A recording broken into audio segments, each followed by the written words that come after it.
What is up, super fam and bro Vengers alike? I am Sensei Finito, aka Vane Sensei, and welcome to Marvel Bros, where we discuss all things Marvel and everything pop culture. And today we are coming at you. What in the what? Where am I at? What's happening? Where is me? Oh no, hold up. Where am I? There I am. Here I am. Yo, that was wild. I don't know what was going on there. Yo, what is up, super fam and bro Vengers alike? I am Sensei Finito, aka Vane Sensei, and welcome to Marvel Bros, where we discuss all things Marvel and everything pop culture, man. I am super excited because today we are coming at you with Secret Invasion episode 6, and this episode 6, I'm all over the place. Episode 4, and this is our watch party and review for it, yo. We have been doing this ever since the show has dropped, and we do it for all the Marvel and try to do it for some of the DC stuff that there is. And yeah, man, I am super hyped and excited, and I hope you guys are too. If you haven't already, make sure you follow us on social media at Marvel Bros. All things Marvel and everything pop culture. I don't know what's going on with me today, yo. And then you can also follow me on social media at Sensei Finito to stay up to date with all my thoughts, theories, and opinions about whatever particular thing we are partaking in that particular time. But today, we are talking about Secret Invasion. So, in the comments, let me know all your thoughts, theories, and predictions about what we're going to see in today's episode. Hey, shout out to Jamie Rodriguez. Oh my goodness, coming through with the love.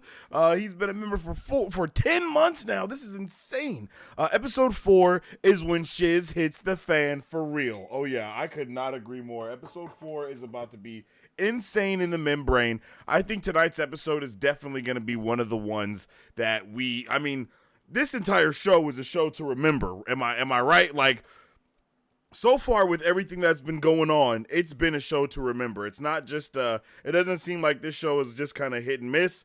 I have seen that it's definitely not everyone's cup of tea. But, you know, I think for us, everyone here, I think we all love what we've been getting from Secret Invasion. So far, if you have been loving what we've been getting from Secret Invasion, let's get a 1 in the chat. And if you're not loving it, let's get a 2. All right. So let's get a 1 in the chat if you guys are super excited are loving the show so far. And let's get a 2 if you guys are not all the way here for it just yet. You feel me?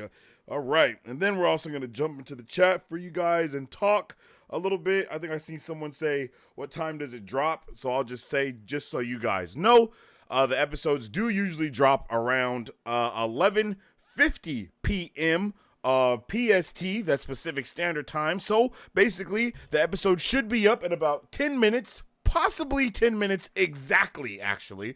So around then, that's when we're going to be jumping in and seeing what's going on off the rip. Shout out once again to Jamie Rodriguez for coming through with the love, as always. And shout out to all Brovengers. If you guys do not know, you can become a Brovenger now, starting at only $2.99. And when you do become a Brovenger, you get access to a whole bunch of other things that be going on. And we trying to add a whole bunch of other things to it as well. These watch parties, doing even more watch parties in the Discord and stuff like that, all within the Brovengers role. So if you guys are interested, definitely jump in, vibe out with this. You already know the deal. Lord Voldemort coming through with the first comment. Yo, shout out to Lord Voldemort. Darth Patrick coming through with the second. Y'all was on it. Much love to y'all. Marisu says, I managed to get a nap in today. Woohoo! Hey, yo, let's go. I know you've been getting taken out from these from these watch parties, Marisu, trying to stay up super late and vibe out. Good thing you got a nap. Let's go. 4 hours left in my shift at work. Just finished my last report. Got it on cruise control for Secret Invasion and the chat afterwards. My guy said cruise control. I hope you are not, piloting no ships or nothing like that, because that's how we lost the Titanic, because the captain was watching Secret Invasion on his phone when he should have been watching the seas. So I hope you were doing your job correctly. Shout out to my guy John Greaves for tuning in. Yo, what's up with it, John? I hope you're having a fantastic day today. Frisky says, yo, what's up with it, Frisky? We here once again. Yes, sir, we are here once again. Let's go. That's right, Chaos Gaming. Yo, it's time to go, bro. I am so pumped. This is the level that I have been at for every episode of Secret Invasion. Hands down. Like, just just no I didn't know what to expect going into Secret Invasion, and I think week after week, this is another one of those week after week shows where it gets better and better and better. And the fact that it's even coming from Disney and this new Marvel that we have now, it makes it even more amazing. And it just got me so hyped, yo. I predict Talos will be big mad. Yeah, I think he's gonna be big mad as well. But all depending on what's going on, right? Because I mean, it's not outside of the realm of possibility that was not, her. It could be another, what is her name? Gaia that we have not seen yet or something along the lines of that. I think there's a lot of possibility for what that could be. So I'm hyped to see what is actually going to be coming to fruition in this episode tonight, because I think they've left a lot of room open for possibilities, right? Like a lot of room for possibilities is I think just on the table for us right now. And I'm really, really pumped to see where these possibilities could possibly go. I think I've said possibly enough. Not a bad prediction at all. Yo, that is a fact. Jamie Rodriguez, yo, coming through with a motherfucking super chat. Yo, shout out to my guy, Jamie Rodriguez, man. You always coming through with the love, bro. Yo, make sure y'all show some love to Johnny in the chat. Jamie in the chat, my bad. The show was originally pitched as the first crossover MCU show. We are still headed towards that big crossover fight. It is Secret Invasion after all. Yeah, that's a really good point. I think people are kind of counting that out because we are so deep within the storytelling and within that type of vibe of what's happening. You know what I mean? I think that's more the reason why people aren't as on board with the show, is because they're not willing to let the build-up happen as much, right?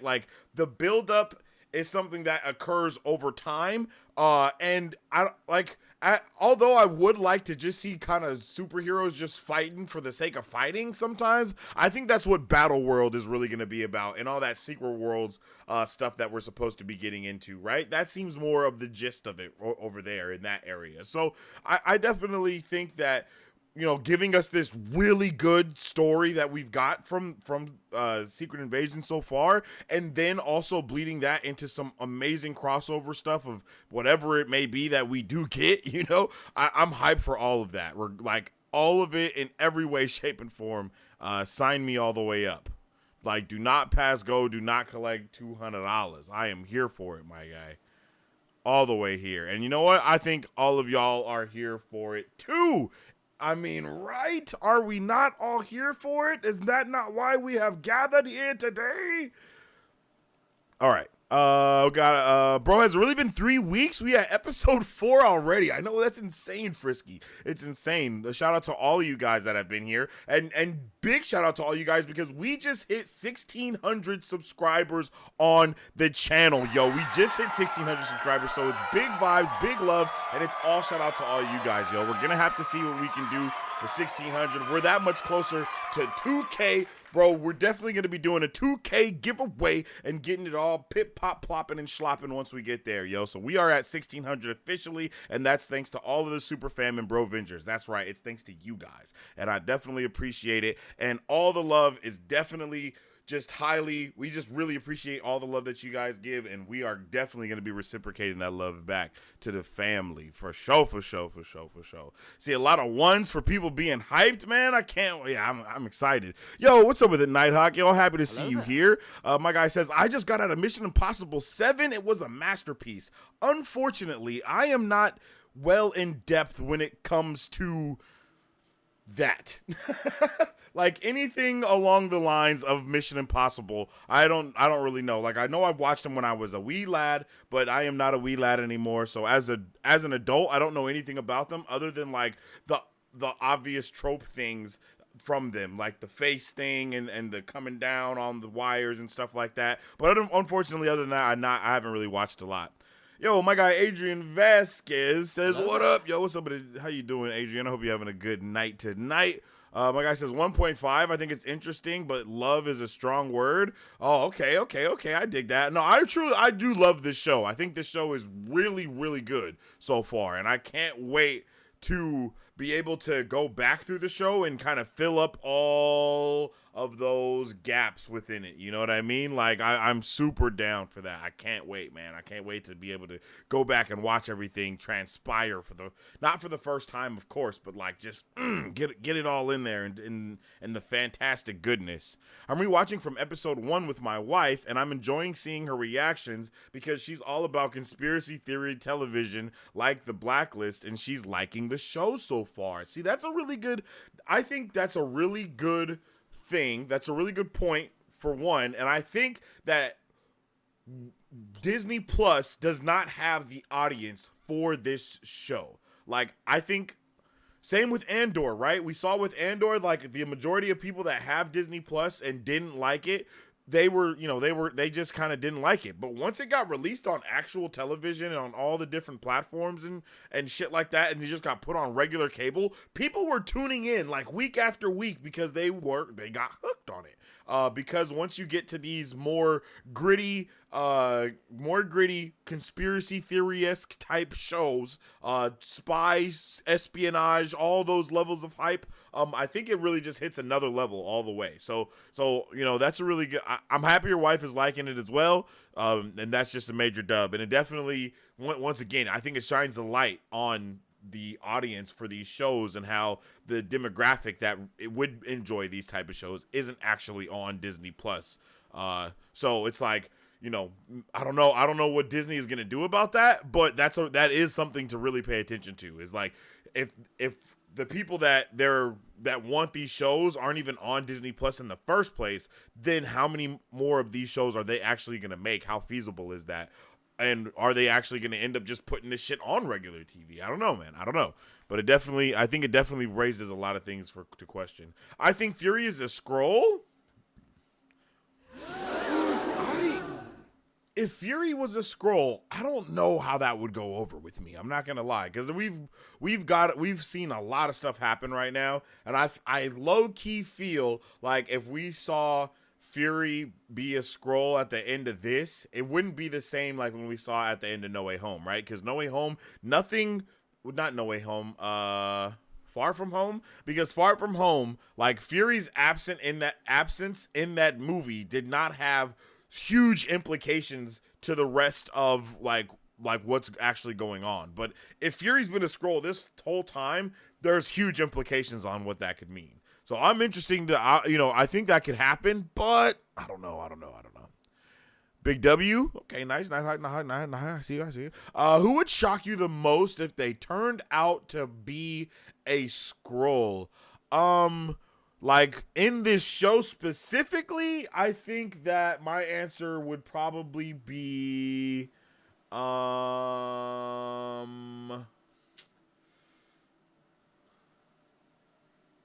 don't know.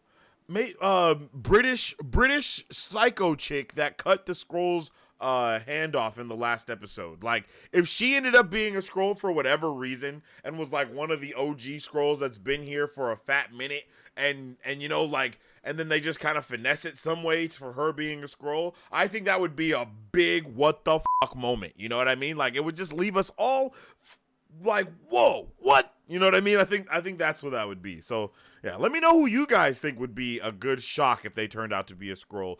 I mean, outside of this show as well. Get them likes up. Let's make it a full party. Yo, yes, sir. That's right. Yo, take some advice from Chaos Gaming Theory, yo. Drop a like on the stream because it definitely helps out around here, getting all the vibes spread out throughout the YouTube algorithms and stuff. Darth Homer says, what's up? Yo, we got all the Star Wars fam out here. Yo, if y'all have seen the new trailer for Ahsoka that dropped today, let me know because I'm hyped off of that. I can't wait to see where it's going to be going. Oh, shit. I love a good conspiracy theory. Who's going to die next? I wouldn't like it if Fury turned out to be a Skrull. At this point, it would feel contrived. Yeah, facts. If Fury is a Skrull, he's got amnesia for everything to make sense. Yeah, I agree. What if they kill Nick Fury's wife? That would be insane. Yo, it's out. Yes, it is, Qwerty. This is 38 minutes, this episode is, and it's titled Beloved, or Beloved, however you like to, enunciate those things. I'm hyped for this, you guys. I am extremely hyped hyped to check this out and see what we can see today. If you guys don't know how these watch parties work around here, unfortunately, I'm not able to show the entire thing from start to finish. But what I am able to do is press play with you guys, so we will all press play at the same time and be able to enjoy this episode together. If you guys haven't already, make sure you go to the bathroom, get all those things out the way. I know it's a short episode, I understand that, but you gotta be sure to be ready for anything that could happen. So go ahead and get all that stuff out the way, and if you haven't already, make sure you go and grab your popcorn.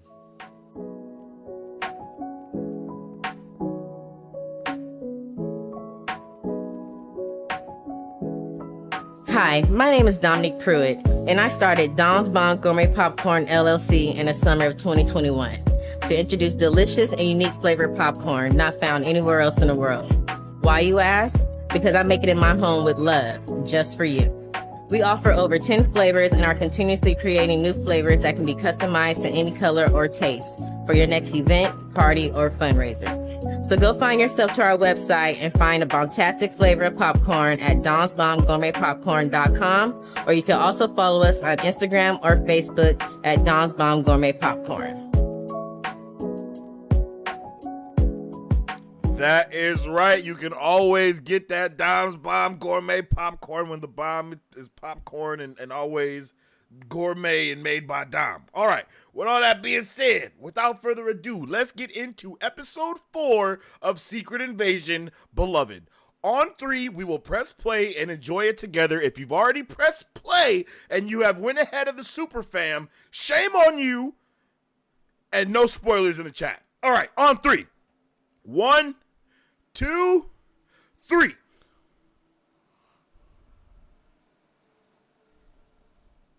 Oh, okay. My thing's doing that thing it does. All right. It's okay. It's all right. I was prepared.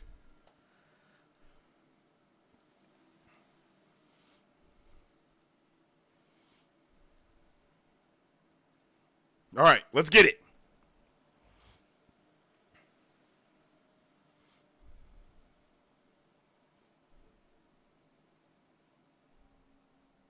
Previously, I was interested if they were going to show the trailer that they put out on here or not.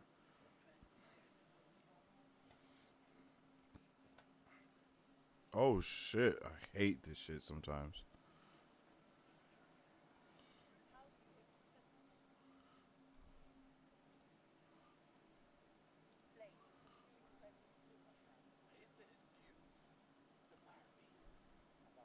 Bro said I volunteered.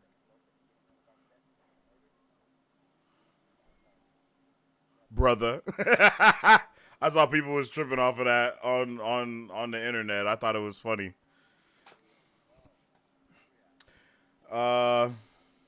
Episode 4 is out 10 minutes early? No, it's not, Kevin. All Marvel stuff gets put on Disney Plus at 11:50. None of the Star Wars stuff usually does, though. So just so all you guys know that, and remember who told you. Sensei did over here at Marvel Bros. We'll treat you right.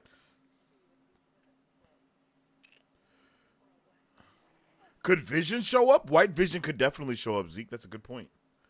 Rhodey being a Skrull would make a ton of conspiracy theories.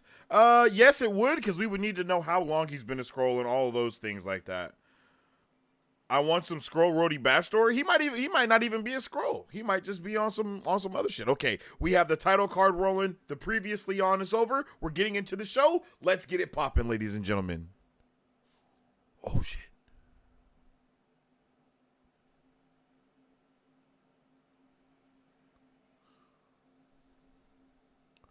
Oh, she took the serum.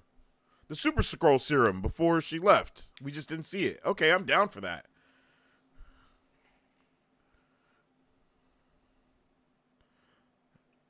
Super Skrull serum, baby! All right. How are we feeling so far?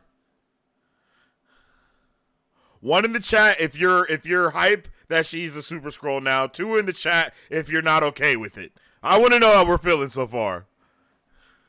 I'll hold my thoughts until the end. Okay, 1's in the chat. 1's in the chat if we're hyped that she's alive and she's a Super Skrull. Twos in the chat if we're mad that she's alive and is a super Skrull. One, let me know. Let me know. Right off the bat, we're eliminating some stuff.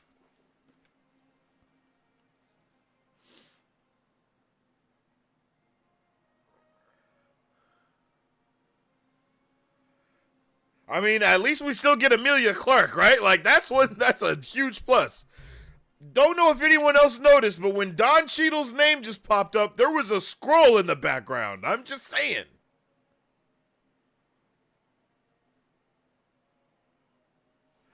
I'm okay with this since I called it. Yo, let me. Yep, it's Mary Sue. Yep, Mary Sue called it. Yeah.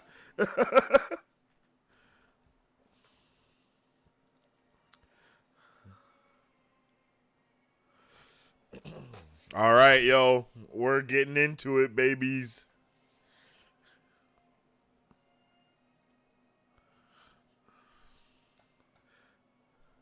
Hype is once again through the mother flipping ceiling.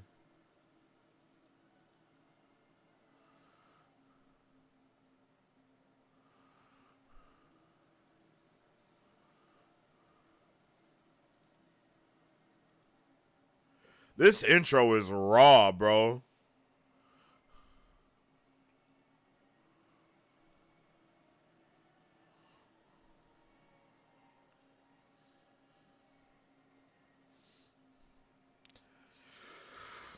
And now it makes even more sense as to why half of the Earth is green and not blue. Because look, think about how many there are in the Earth, on the Earth. Like, geez. Paris. It doesn't have a specific date, so this might be right now. 2012? Okay, let's go.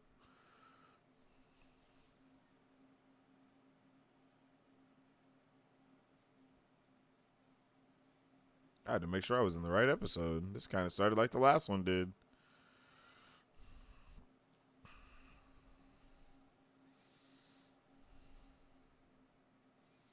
(2012) is that the first Avengers movie?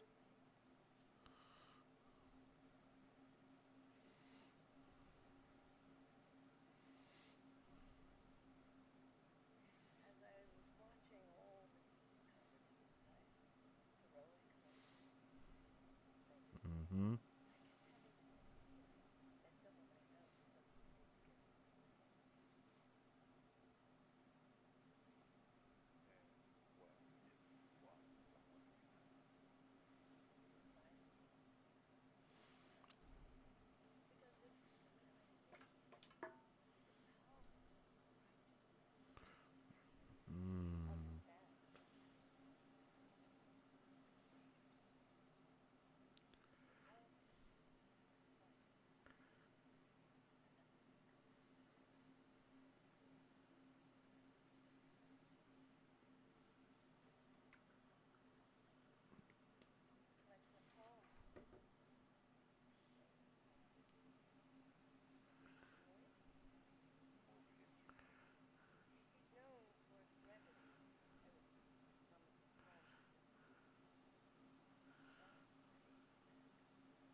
She might be a spy, like a double spy.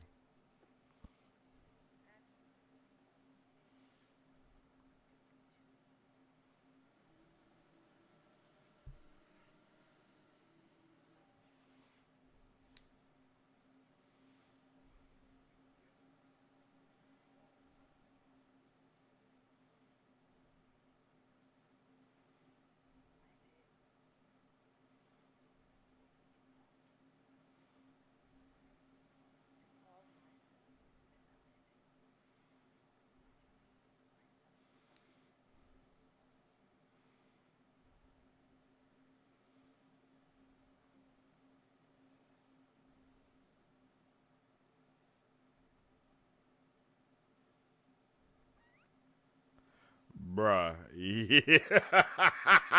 Oh, so we're going off this episode.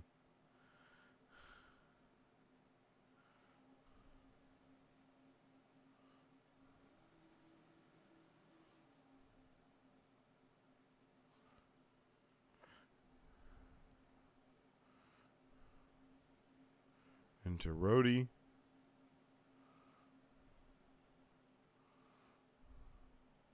Only right. This is where we know, ladies and gentlemen. 1 in the chat if you think Rhodey is a Skrull. 2 in the chat if you think he's not.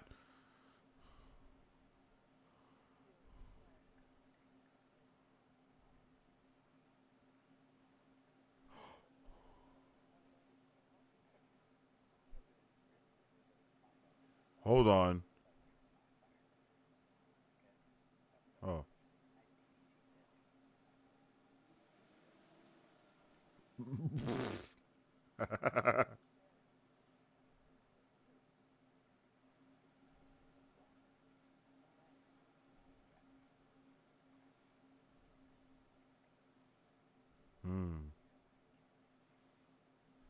What?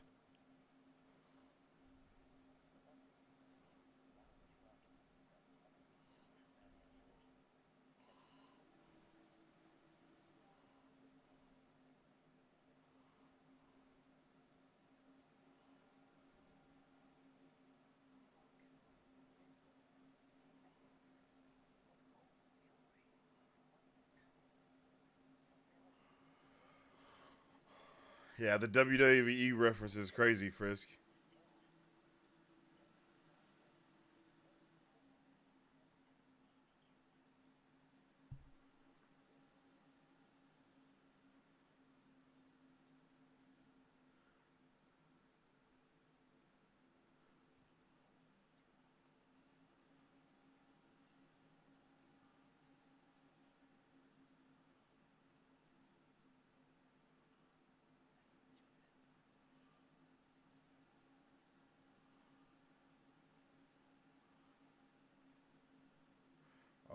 Oh, shit. Okay, so Rhodey is full blown Skrull. Yo, he's full blown over.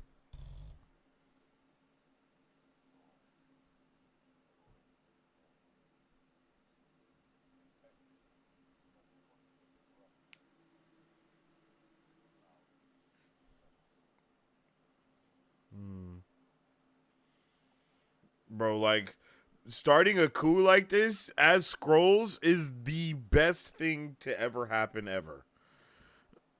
I mean, like, it's only right. Oh, shit. She's a super Skrull.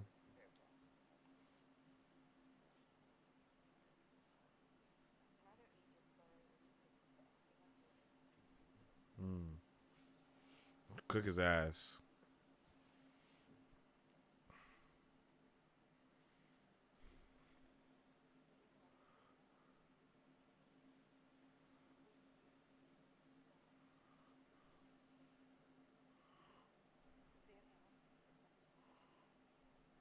That's the same thing he told Fury.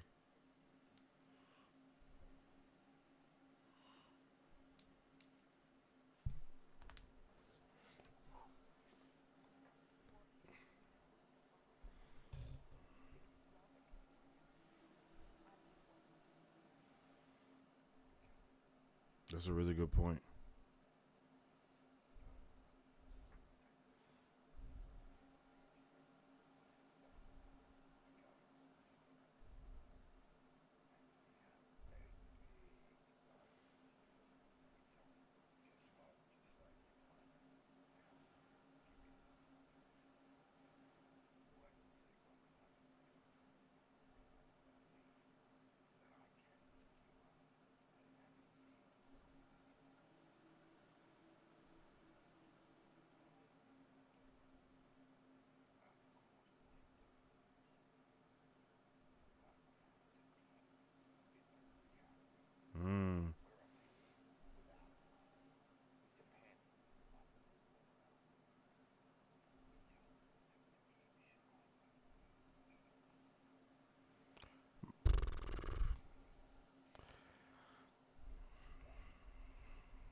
Man, I don't know, G.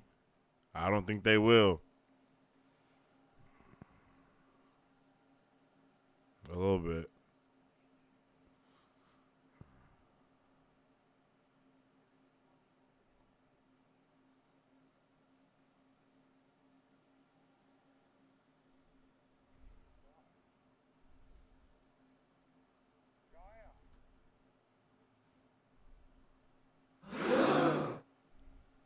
She was out of there.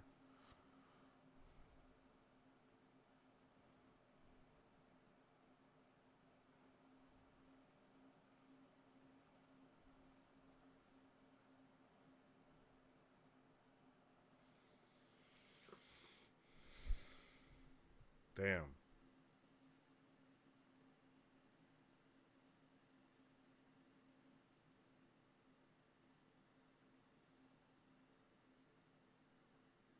Double damn.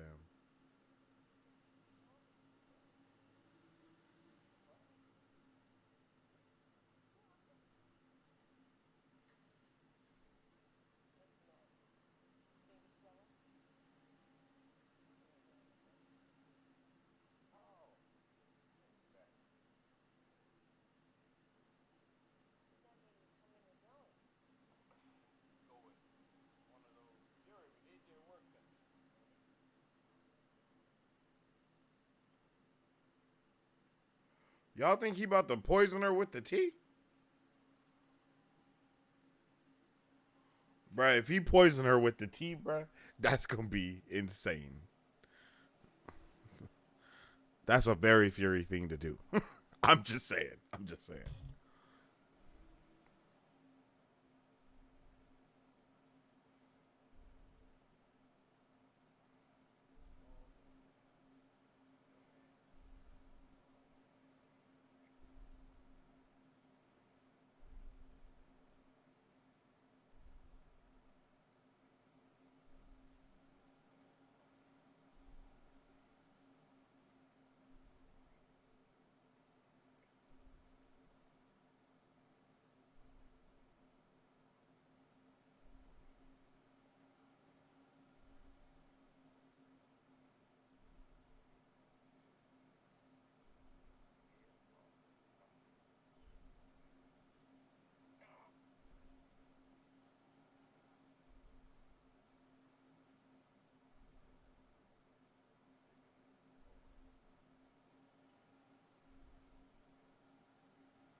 Damn.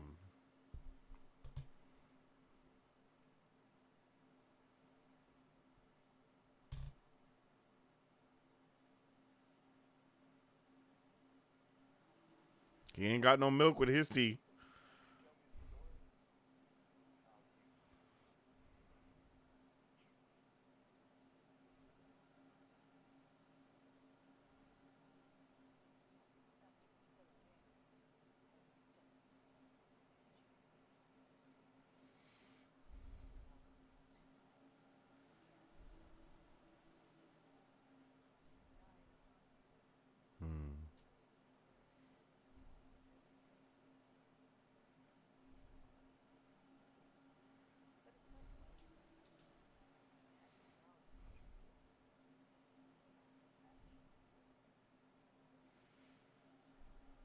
Damn.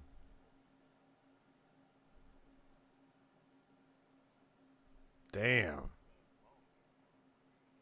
Damn. That's what I thought too.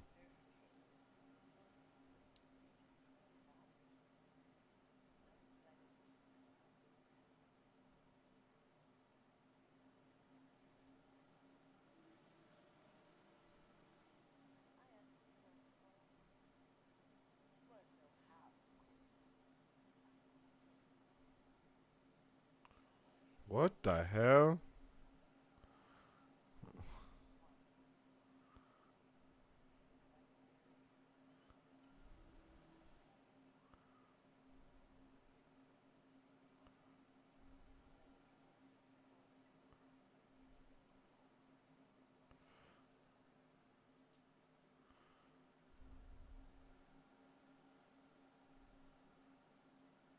Have kids?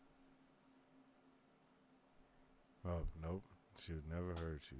Oh, damn. Look at that. Oh, my God. Yo.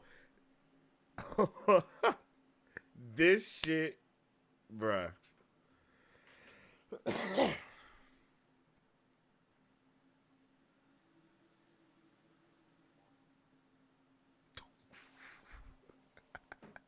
Oh man, I wish they would have started this show with that quote, bro. Oh my god, I wish we would have got that quote at the beginning of the show.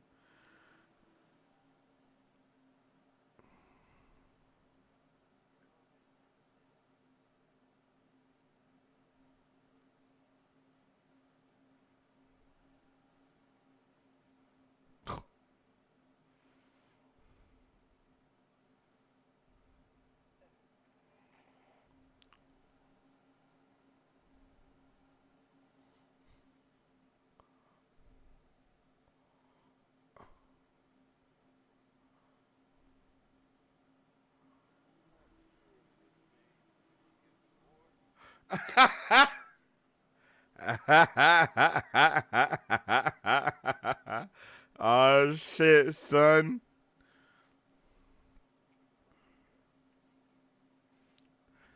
Bruh. Come on, G. This shit is fantastic.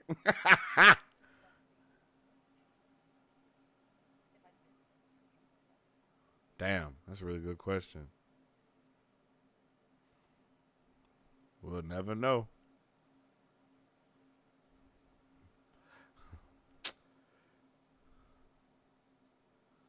Damn.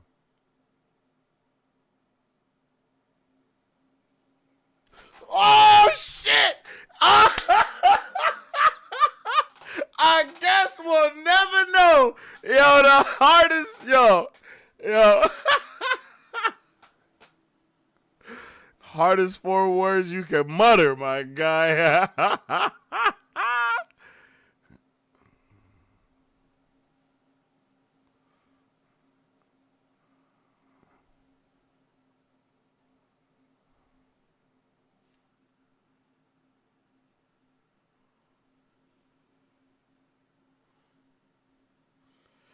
Well, if they wasn't clear enough, nigga, they was just now.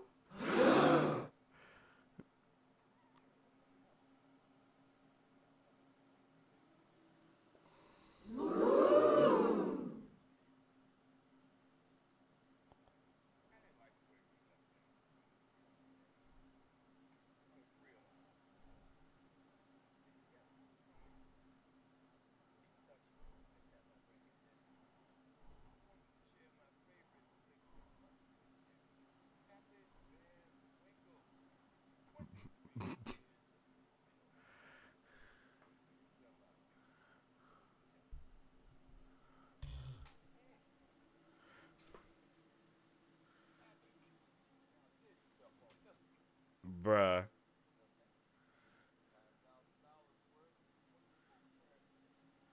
Oh my god.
Oh shit.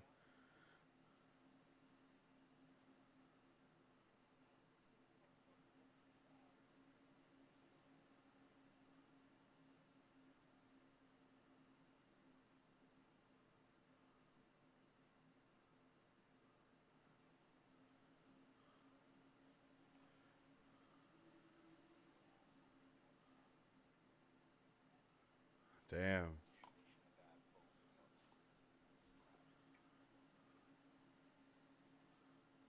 Oh shit.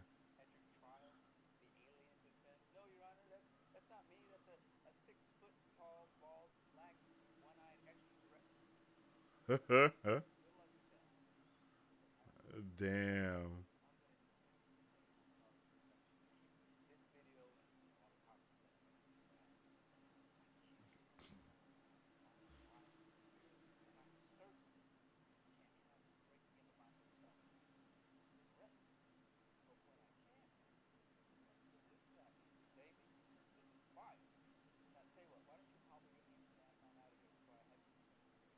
Defenestrated. I ain't never heard that word before in my life. I gotta Google that.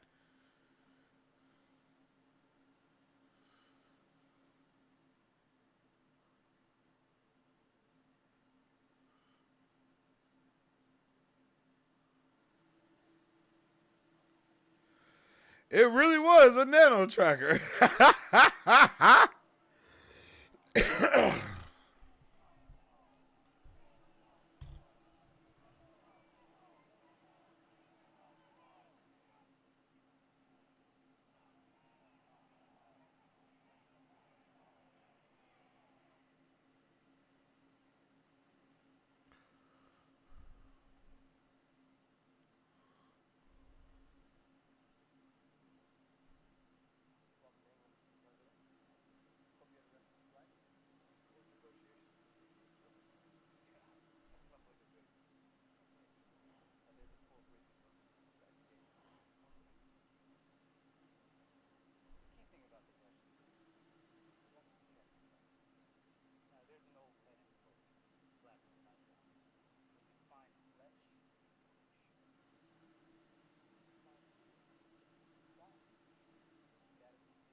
Oh, Fury broke Brett's arm. I forgot about that.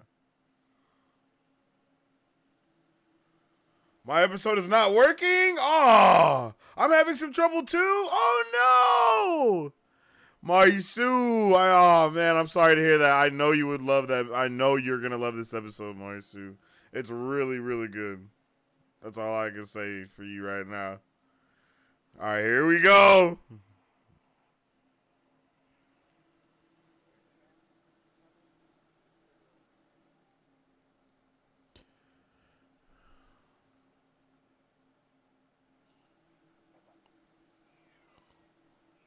Even speaking Russian is insane. How do you even get in the airspace? You know what I mean? Like, well, I mean, they're everywhere, so I understand how they got in the airspace, but damn. Oh!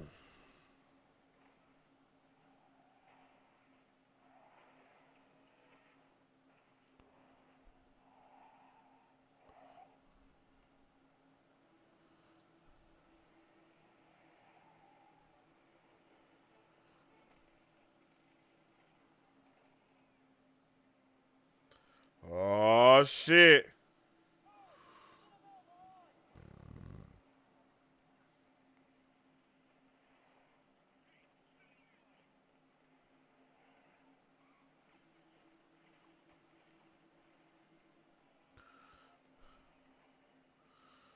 Oh, shit.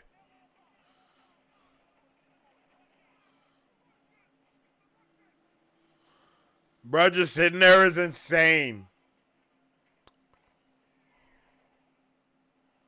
Oh, shit.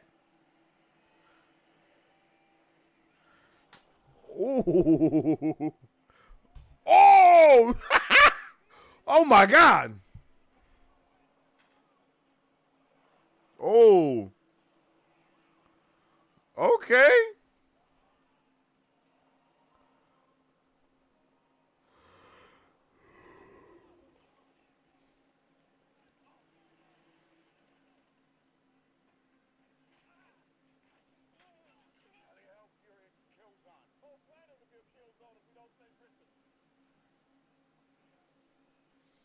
Holy shit.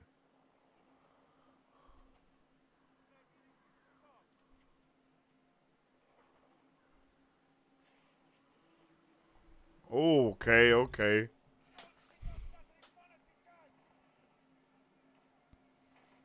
Oh,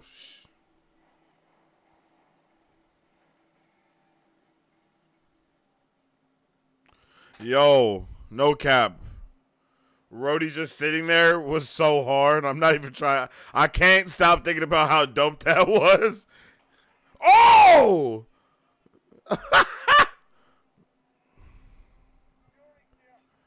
Samuel L. Jackson ain't ran that fast and hit in the last 15 years of his life.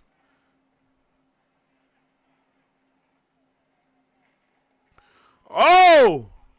Oh!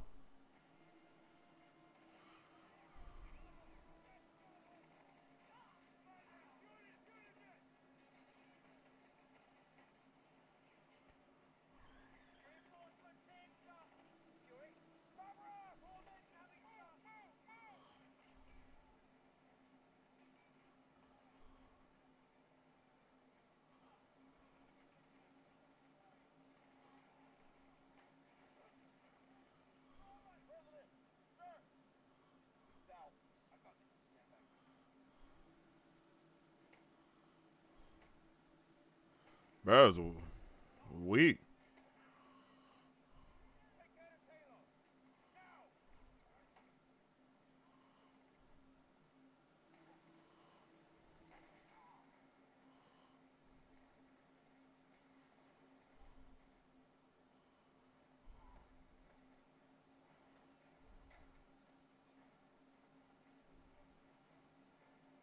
Oh, is he about to change in front of everyone?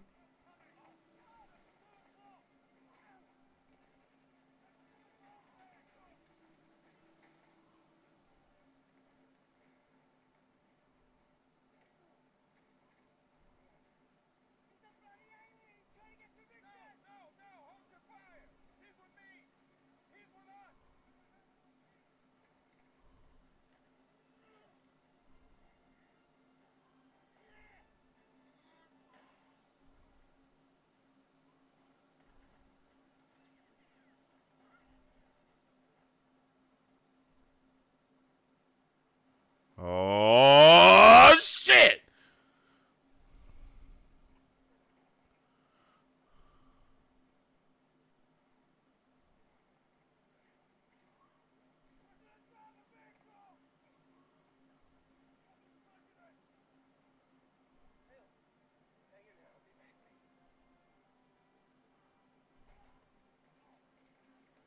Oh,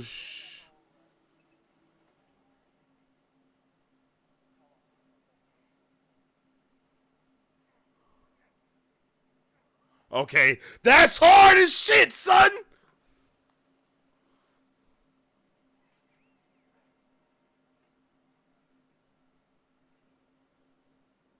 Oh.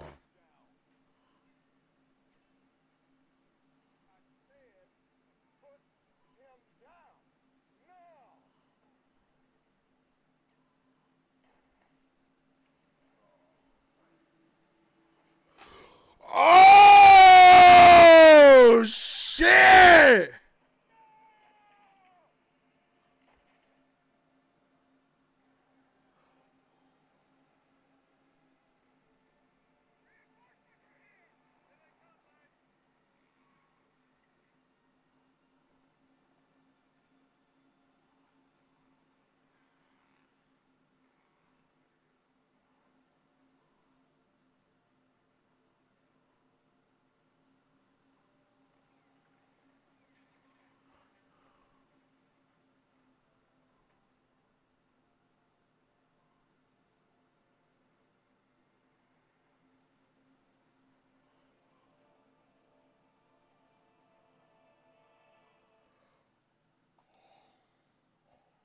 Oh,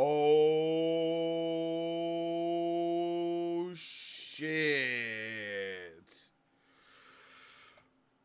Oh, shit.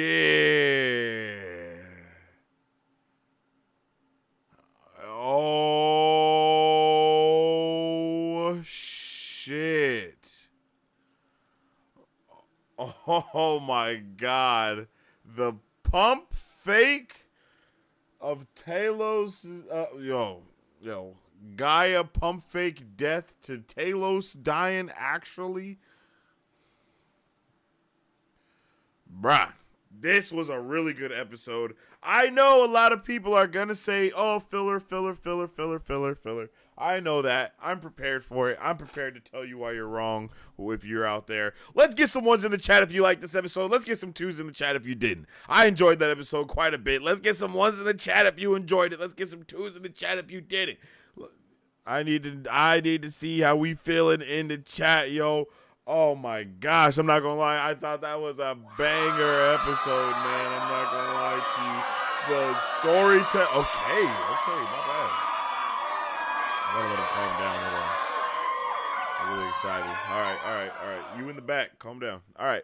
So I really enjoyed this episode. No cap, this episode was so good, like from start to finish. We got some great storytelling in there. We got some great character development for multiple characters. Loved getting to see more of Fury's wife. I really like her character a lot. Definitely got to see, I appreciated being able to see some of the things even though it wasn't a lot, the wedge between Gaia and Talos, and then the finesse of having a soldier look out for him and then it actually being Gravik, like that hurt. I'm not gonna lie. That hurt a little bit, man. Like a lot more than I wanted it to, yo. Like I wasn't prepared for that. I think I really like Rhodey as a Skrull, and I like that he's cringe as hell as a Skrull, and I think it's purposeful. I don't think it's like just bad acting or anything. I think he's supposed to be cringe as hell when, as that type of Skrull person, you know what I mean? I don't know if that's how Rhodey would actually be, but knowing he's a full-blown Skrull, seeing him shapeshift 100%, all of that, yeah, I really like that. I think we needed that moment because even though they made it kind of blatantly obvious even before that moment, I think, for some people out there that still, need a little bit of hand holding when it comes to some of this nerdy things that be going on, I think that was a good scene to implement right there to let it be known. It was definitely a finesse to me because I thought that it was actually Gaia taking a shower because to me it looked like it was a female Skrull. Maybe I was tripping. Or maybe I'm not tripping, you know what I mean? And it is a female Skrull. I don't know. Maybe let me know if y'all think it was a female Skrull as well. Because that's definitely what it seemed like to me. It seemed like whoever is playing him is a female Skrull. So I really like that Fury has not been showing his cards legitimately even a smidgen. Like, he has not been showing his cards at all. Even when we know everything, it's like, bruh, does he know something else that we don't know or something? Like, how is he? He is just so, reassured of himself to be doing these things and not really have any fear of his life in any way, shape, or form. But I guess that's just kind of Fury. No, it was a female Skrull. Yeah, because when she got out the shower, she put the towel around her chest area. And then there was a little, definitely female Skrull that's playing Rhodey. I don't know. I mean, it'll be really interesting if that ends up being like, I don't know, man. I don't know. I don't want to say what I was going to say, but I have to say it because it's on my brain. If that ends up being Gaia's mom, I think that'll be a really interesting, like, why the hell? And I feel like they showed us that Rhodey is a female Skrull for a really big narrative reason that I don't think we know just yet. You know what I mean? So I'm very interested in seeing what the hell is going on with that. We've been kind of waiting for that. I wouldn't say we've been waiting, but we know that scene was coming with the whole attack detail because it's one of the highlight in the trailers. I think that this was executed in a way to where even though we knew it was coming, I think a lot of us were still on the edge of our seats and being like, yo, what's going to happen next? I don't think it was like, I really like how they didn't overly use Gravik's abilities. You know what I mean? As a Super Skrull, they used them subtly and let us kind of know, hey man, this is gonna be, you know, like check out what we've already seen one of his powers. Now let's look at another one of his powers. So we're kind of getting that slow build to seeing him be that full-blown Super Skrull on top of just being a great character off the back too. I think he's a really fantastic character, I'm not gonna lie, and I'm really excited about what's going to be going on with this. So let me know how you guys are feeling about this in the chat. Once again, ones if you're down for this episode, twos if you're not, ones if you liked it, twos if you didn't, and let me know all of the questions that you may have from this episode, so we can kind of clear that up as well, because this is the open discussion portion where we talk about the episode and get it all going. So let me know how you guys felt about all that, and if you getting a little bit sleepy, I understand, it's late, but don't worry, because you can get you some glitch energy to keep you awake.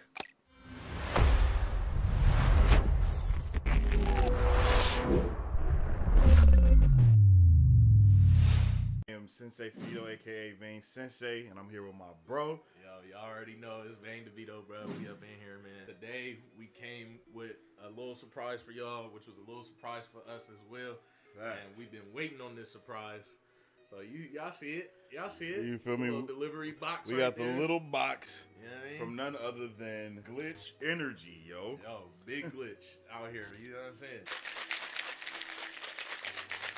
Shake it, shake it, shake it, shake it. Shake it like a sauce, shake it like a glitch, shake it like a glitch, shake it like a shake it.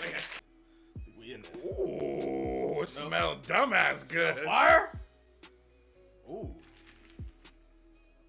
This is the starter kit. I believe it starts at $15. We got the shaker, 5 flavors. I'm not sure if that's how it comes. That's what they sent to us. So we definitely appreciate that. But y'all definitely check it out.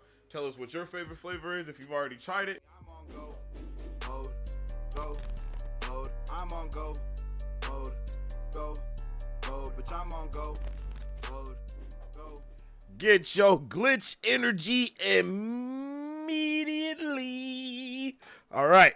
So, with all that being said, like I said, drop all your thoughts, theories, and opinions about Season 1, Episode 4 of Secret Invasion. How are you liking it? How aren't you? Let me know what some issues you might be having with this episode, because like last week, we were able to go back, fill in some of those things that some people may have thought were plot holes and whatnot, because on a first watch, it's very easy to just kind of get, not just confused, but be paying so much attention to all the things that's going on, you might miss a few minute details. And that's what we kind of focus on around here, is the minute details, and do our best to bring everybody from normie to nerd. So what is up, everybody? Let's get into it. If you haven't already, make sure you drop a like on the stream, because it helps out tremendously with the interwebs and things like that. And if you are already, make sure you follow us on social media at Marvel Bros to stay up to date with all the latest news, movie reviews, and content that we post every single day. And you can follow me on social media at Sensei Finito to stay up to date with all my thoughts, theories, and opinions. And of course, jump on the TikTok to where I'm trying to put out a lot of more stuff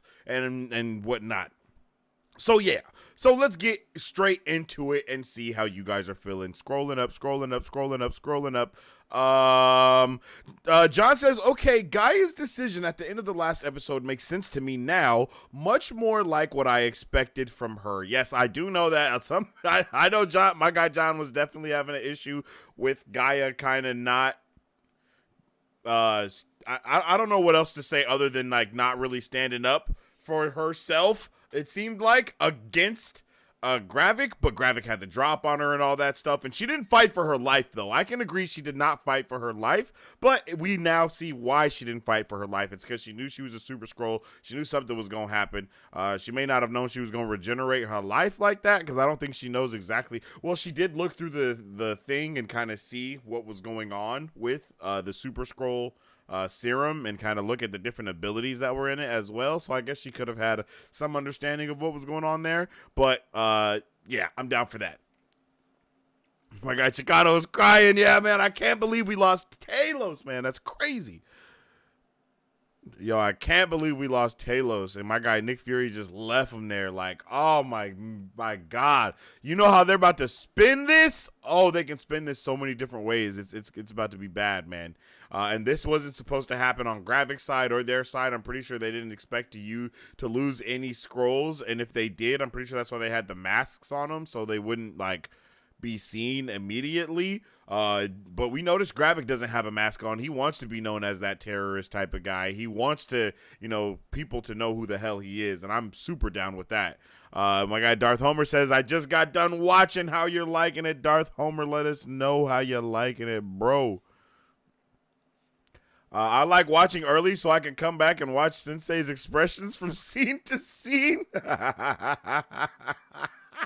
I guess that's a good point, yo. I guess that's a good reason to get a little bit ahead. Because, man, this show is great. I really appreciate this show. And I want more. Honestly, I want more like this. I'm happy Armor Wars is going to be a movie. But, man, I don't even know what the hell Armor Wars is even about. Like, at this point, they should probably call that shit Secret Invasion Part 2 or something, That's kind of my biggest gripe, is that we get these giant runs that have happened, and we kind of get them condensed in a way to where it's like, for example, Infinity War should have been Infinity War Part 1 and 2 instead of Infinity War and Endgame. Like, there's no reason to call it Endgame, but I mean there is, because now we can call it Endgame and all that shit and marketing and all that. But like, we should get an Age of Ultron Part 2. You know what I mean? And have Ultron come back. And have these story runs and these lines be able to continue down the road. I'm not gonna start ranting too heavily about that, but I just feel like having it kind of be a one and done situation is a crime. Like, we should be able to have Civil War Part 2. We should be able to have all of these different iterations in these different runs that have happened that were bigger events actually happen over time. And to be able to, so we don't have to be like, oh yeah, well, Secret Invasion and or Captain Marvel and the Marvels and Armor Wars and Secret Invasion was all part of the Secret Invasion run, actually. Instead of it just being like, yo, this is Secret Invasion 1, Secret Invasion 2, Secret Invasion 3, and Secret Invasion 4, the conclusion. Like, I might be tripping off of that, but that's kind of how I feel about it. This episode blew the roof off of my expectations. Yeah, I'm not going to lie, Frisky. While I did want, I knew we were going to get some good dialogue from this episode, I had no idea that it was going to be on the level that it was, right? Seeing Fury right after New York go and try to find and want his wife, you know what I mean? Even if they're not expressing their like love or emotions and feelings in the traditional way that we would see someone expressing love or would assume someone would express love. I think that they can't, showing us that Fury had needed that person to even if it was a millimeter of decompression, he still took that time to kind of do that. And I think that was a dope thing to showcase. And I think they chose a beautiful woman to be his wife and a perfect example of what that kind of, what Fury even stands for, so much that it shows in who his wife is. And I know that might sound wild, but for real, hearing that story of how she even assumed the life that she's living. She didn't just go out and do it. And there's not a woman that looks just like that, in a vat somewhere, and she didn't murder her or anything like that. She really went out of her way to make sure that the experience and the transition was, quote unquote, as human as possible. And I think that is one of the biggest things that this show is kind of trying to get across to us, is that when the aliens do finally come down from the UFOs, we shouldn't judge them just because of how they look. No, I'm just playing. But for real, I think that this show is really trying to, give us something a little bit different, and I think it is giving us something different, and I really appreciate it, yo. So this episode for me was definitely in the 9s, because the dialogue was really great in this episode, and then we end with that dope action, seeing Gravik's face have a freaking hole in it like that, and then it just right back together. Yeah, that was saucy. And for this to be episode 4, and we still have 2 more episodes, it just is going to keep getting better, man. Like, episode 5 is probably going to be insane. I wouldn't be surprised. I mean, look at what just happened. We just had an attack on the president. We have an alien that is dead on the scene. They were pretending to be Russians. Like, all of this shit is on the board right now. So who knows what's going to happen next? And I think a lot of us assumed that the president would freaking die, and he didn't. So I'm really interested in knowing what the hell is going to go on next. Like, I think a lot of us assume, like, oh, yeah, he's definitely going to die. We know that all this stuff is going on. But he might not die, and it might just be like an election year. And he gets voted out. Bro, I will never look at Rhodes the same again. He's a damn Skrull this whole time. I mean, we don't know how long he's been a Skrull, though, to be honest. So we don't know. You know what I mean? OMG, Nick is going to call superheroes now after seeing Homeboy as a super. I mean, that's kind of the only thing you have left to do, unless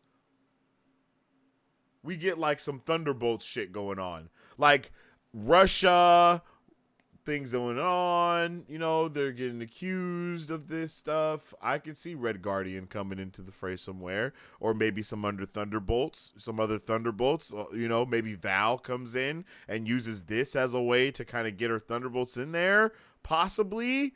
I don't know what heroes would you guys want to see show up? I don't want to get too wild with that because, you know, we're probably not going to see like all the heroes show up, but who do you guys want to see? Where's the real Rhodey? That is a really good question, Jay Murda. Let's see. When Rhodey was dying in Civil War, he should have turned into a Skrull, unless he was not a Skrull then. And I don't know, was he dying? I think he just couldn't feel his legs. I don't think he was necessarily dying. I just don't think he could feel his legs. But that's true. If something like that did happen, he would have to turn into a Skrull. But I think that we could even go as far to say it's possible that he was changed into a Skrull within those 5 years between Infinity War and Endgame. I think since we had an influx of 1 million Skrulls at that time, I think that's a really good point of seeing a lot of Skrulls enter into the fray in a lot of different ways. And while I don't think all of them did, you know, what Fury's wife has done, I don't think all of them have have humans trapped somewhere. Not every single one of them, at least. Maybe a lot of them do, but not every single one. And I don't know how deep that molding stuff goes. Like, can they look at a picture and turn into that, or do they have to see the person? I think they talk about how the anatomy works specifically in Captain Marvel, but I can't recall off the top of my head. Make sure you guys drop some likes on the stream, man. Let's get it popping. Gravik is so good. I agree, Chicano. Gravik is definitely a W villain. I think Gravik does a really good job of capturing like the villainy of Killmonger, but also the feeling that I can't think of what her name is from Falcon and the Winter Soldier, of the Flag Smashers. It's like a really good blend of both of those, to where you have this complete military trained person, and he is very similar to Killmonger in a lot of ways. And then you have on the other side of that, like, I don't know why they don't want to, like, Gravik is just tripping, bro, in my opinion. Like, yes, he's a really good villain, but my guy is tripping. Like, bro, calm down. That's how I feel about, bro. Like, relax. Like, they don't even know y'all is on the planet, and now you're just going to start murdering everybody, and you think you know what's about to happen? Like, you're wilding, bro. Sit down. Rhodey captured somewhere, I bet. Yeah, that's probably, he's either captured somewhere, he died in Civil War and was replaced, or he was replaced during the 5 years between Infinity War and Endgame. I think those are the best possibilities, personally. Now, what was that episode, Yazzie? That shit was crazy. Just wondering when Rhodey got switched out. Had to be after Endgame, but was it before his appearance in Falcon and Winter Soldier? No, 100%. I think Falcon and Winter Soldier Rhodey is the same Skrull that we're looking at now. I have no doubt about that. Like, For sure. So I think it's safe to say from that point on, 100% he's a Skrull. We just don't know where he's been turned into a Skrull before that. And I think Marisu even said something about getting that background story from him and seeing what's going on. Definitely interested to see how he's going to spin that, especially while Nick Fury is with the president right now, possibly telling him all the stuff that he knows. So definitely interested to know what's going on. I think Hill is still alive? No, I highly doubt that. I'm sorry. That's not happening. She's out of there. Why is Colby Smulders listed as a special guest star in this episode? I don't know who Colby Smulders is. Is that Hill? Is Colby Smothers Hill? Colby Smulders. I said Smothers. Yeah. She was in that where she got shot when they showed the shit of her getting shot by Fury. That's probably one of the big reasons why people don't get, like, there's not as much callback to all the other things, is because, like, just doing something simple like that, you have to put their names in the episode. So it's like they can't really play around with the news stations and stuff like that as much as they would want to, probably, because they got to give all these people so many credits everywhere. And it was probably like, sorry, you're dead, so we're just gonna go ahead and credit you throughout the show anyway. I think that would be. I think both of those are feasible. Hill ain't dead, Zeke. Nah, I'm sorry. She gone. I'm sorry, y'all. She gone. I'm really interested with how the series will end. Yeah, I agree, Frisky. It's very interesting to see the chess pieces that are on board right now and how we're kind of seeing them fall and different things are moving around. And I like right now, no one is in checkmate from what I see. But I think, and I don't even feel like Fury is close to getting checkmated either, just because he's holding everything so close to home. He's not really letting anything be known of what's going on. So I think he has some ideas and like he can make some shit happen just as much as anyone else can. At this point, Sensei might be a Skrull. I suspect everyone. Nah, that's crazy, yo. Yo, that's crazy. The flashback with Hill dying is the special guest. Oh, yeah. Facts, Jay Murder. Facts. Fury's a Skrull too. LOL, JK, for real. Did anyone notice Fury dipped with the president? Secret Service probably won't like that. Well, I don't know. Because it kind of seemed like everyone knows who Fury is. I'm not going to lie. That's kind of the vibe that I got from that. I feel like people would know who Nick Fury is just in the military and the Secret Service and the president. Like, when I think the president knows exactly who Nick Fury is. Like, when we start the next episode, I don't think he's going to have to explain to him, like, oh, I'm Nick Fury and I used to be that. No, I think he knows all of that. You know what I mean? Like, I think that's kind of not public knowledge, but government known knowledge. Is just what's going on and who Nick Fury is, especially because he's climbed the ranks doing all these dope things and starting from such a ground desk job like level, basically. But he definitely did dip with the president. The mystery is killing me. Yeah, facts. I agree. The mystery is very enticing right now. I just want to know where they are holding Rhodey captive at. If they are holding Rhodey captive and he's not dead, he is most likely being held at that compound that they have showed us, or, which is something that I think is going to be shown to us in the show, they have multiple compounds like that one, and they have, like, people hooked up. Because if they have 1 million people in the world, from what we've seen so far, the Skrulls have to be someone that they, like, see. And then they have to take their memories as well. And in order to take their memories, they have to be hooked up to the mind machine. So if they're not hooked up to the mind machine, they can't fully take their memories. So I don't think that there's like 1 million humans locked up somewhere with their memories getting, like, bred out or read out. But 100,000? 200,000?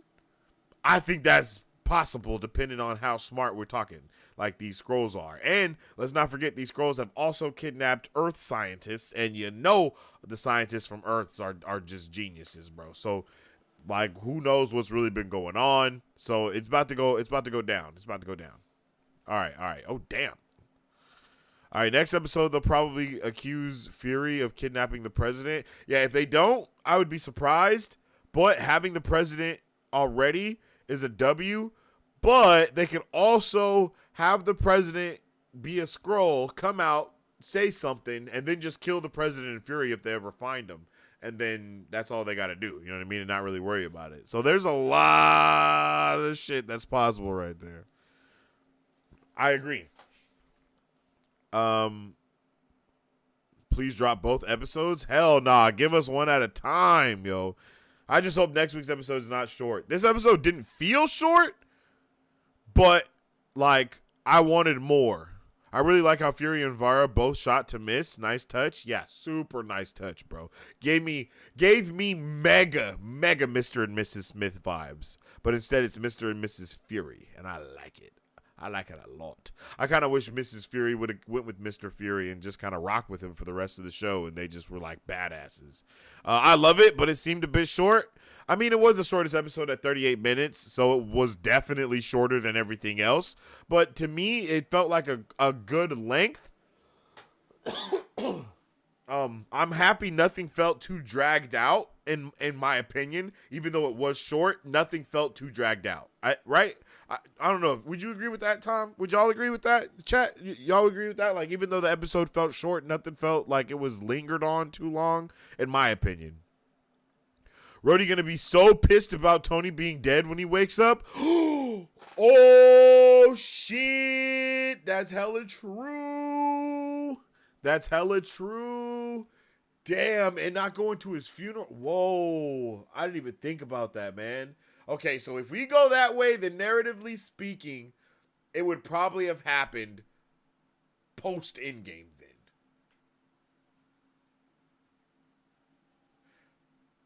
I don't know.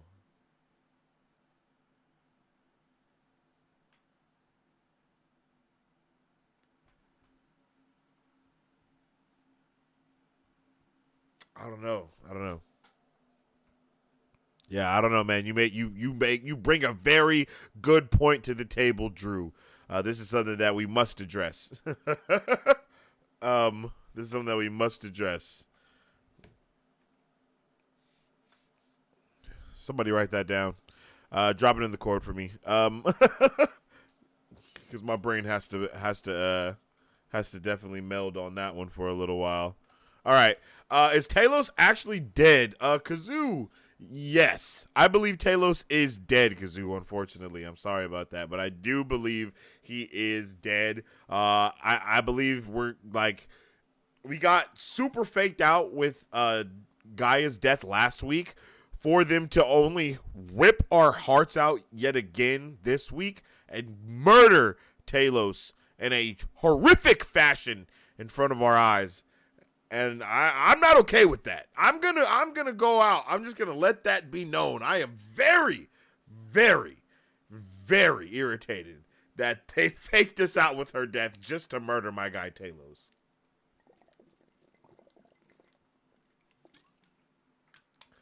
In so many ways, I kind of wish we got to see Talos really react from his daughter dying.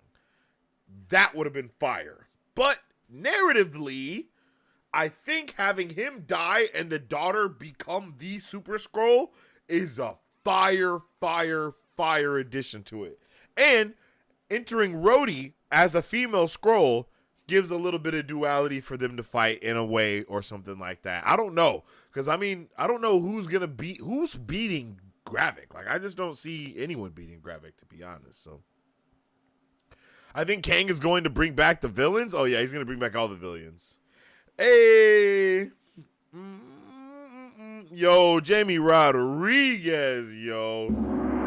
Definitely appreciate you, Jamie, coming through with yet another super chat tonight. My guy says, I love the episode. Groot arm on Gravik was not it. I highly disagree. I'm not going to lie. I highly disagree with that. I actually liked it quite a bit. Let me know, okay? All right, let me know, you guys. One's in the chat if you liked the Groot arm on Gravik.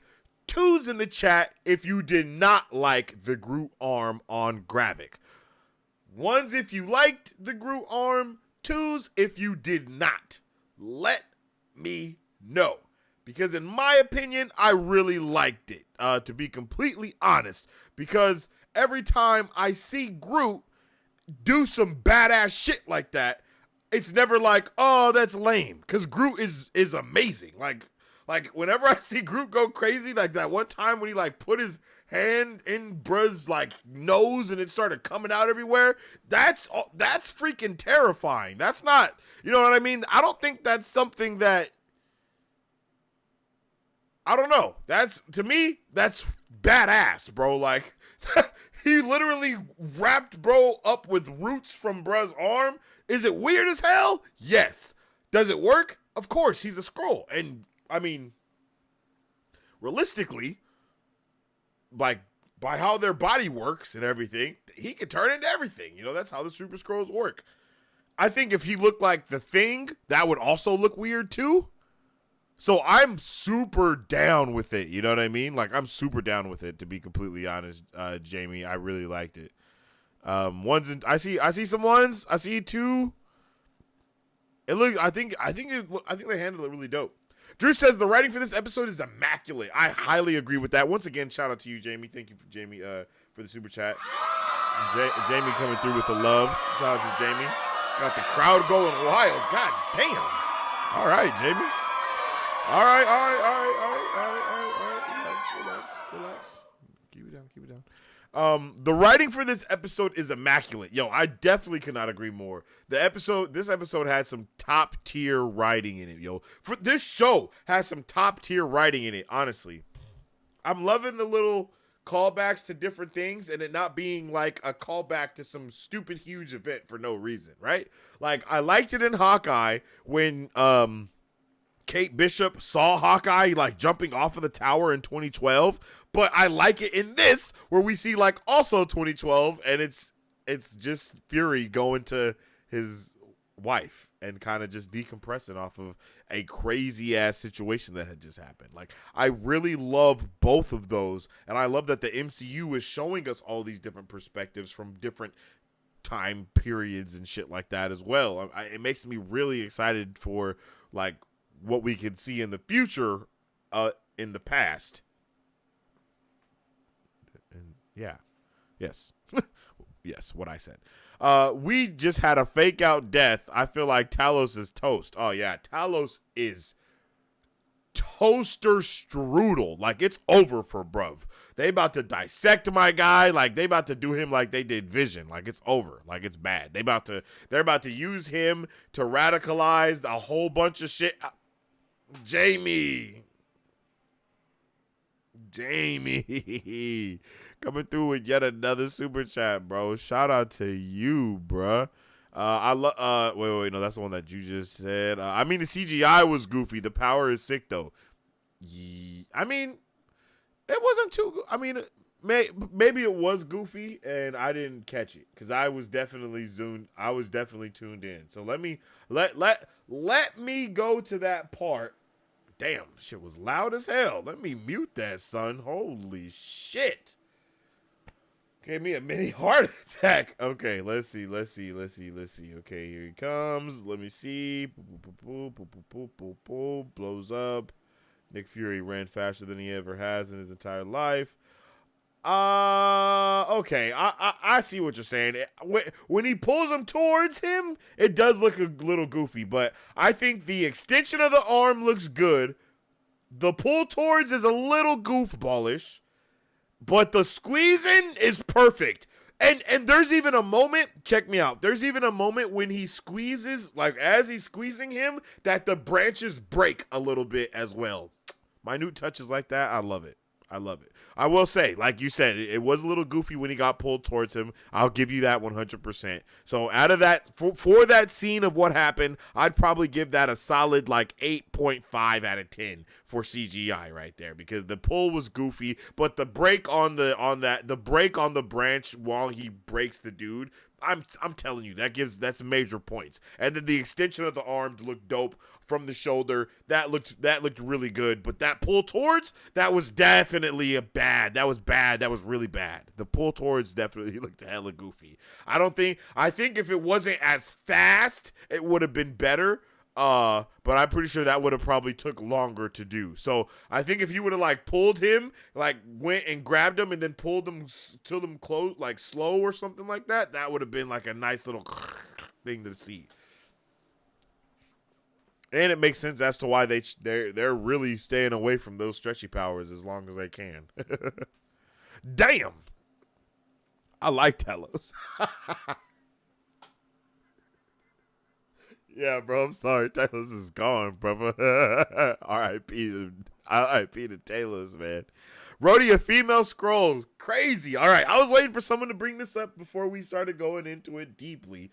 But, yo, what the hell is up with that? Like, I don't know who that could be, but it definitely seemed like they left it on her for a while purposely. Introducing it as introducing, like, the Skrull, and then obviously showing us it's a female.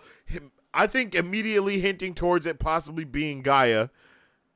And then, you know, we see her face. She has some dots on her face. I guess you could kind of freckles. I guess you could say she has the Skrull version of freckles on her face. She's definitely female. I'm trying to see who she would be human if she was to take a human face, because I think that's something that has been pretty dope so far, is most of the Skrulls look like the human version of themselves as well, low-key.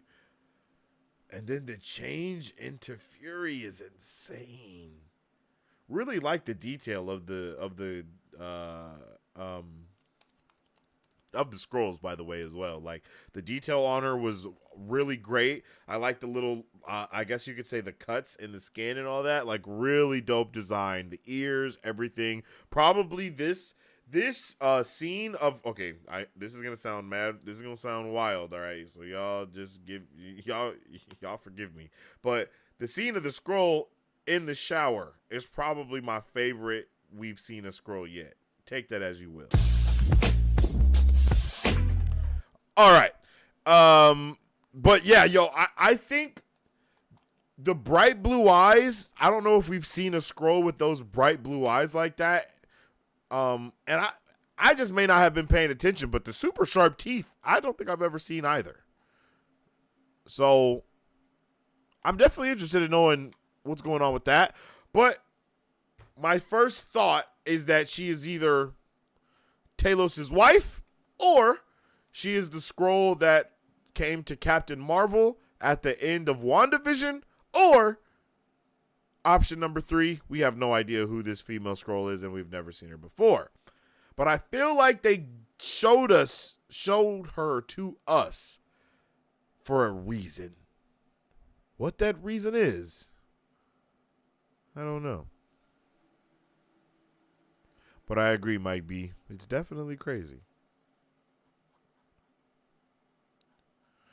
Okay. Rhodey was just buzzing in the vehicle. Bro, I love that. Bro was just like, hot, like, bro, drunk off the liquor.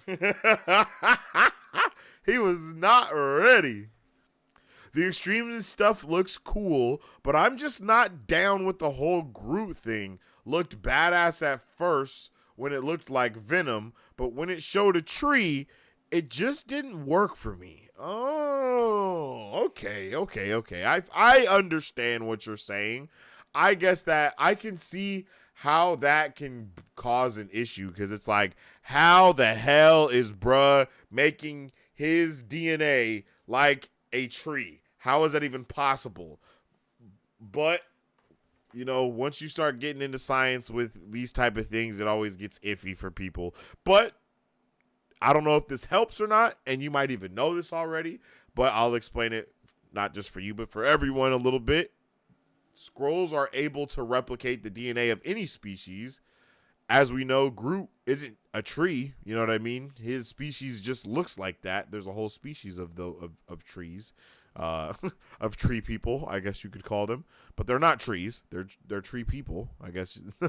I don't know what else to say about that. Bruh. Okay, Jamie Rodriguez is coming through with so much love, bro. It is crazy, yo. Shout out to Jamie, bro. Let me finish my thought here, and then I'll jump to the super chat. Okay, so it definitely looked badass. No. So since it's like that, he has the DNA. The Skrulls, all Skrulls would be able to turn into Groots. That's it. No matter what, they'd be able to do it. The same way how when in Captain Marvel, they went to that planet and there were Skrulls on the planet and they look like those aliens, they're able to copy all of it. So it makes sense as to why he's a tree in that way, but I know a lot of people may not understand that. I think you understand it, Mike, but I'm just saying like a lot of other people may not understand it for that reasons, but I'm super down, bro. Super down.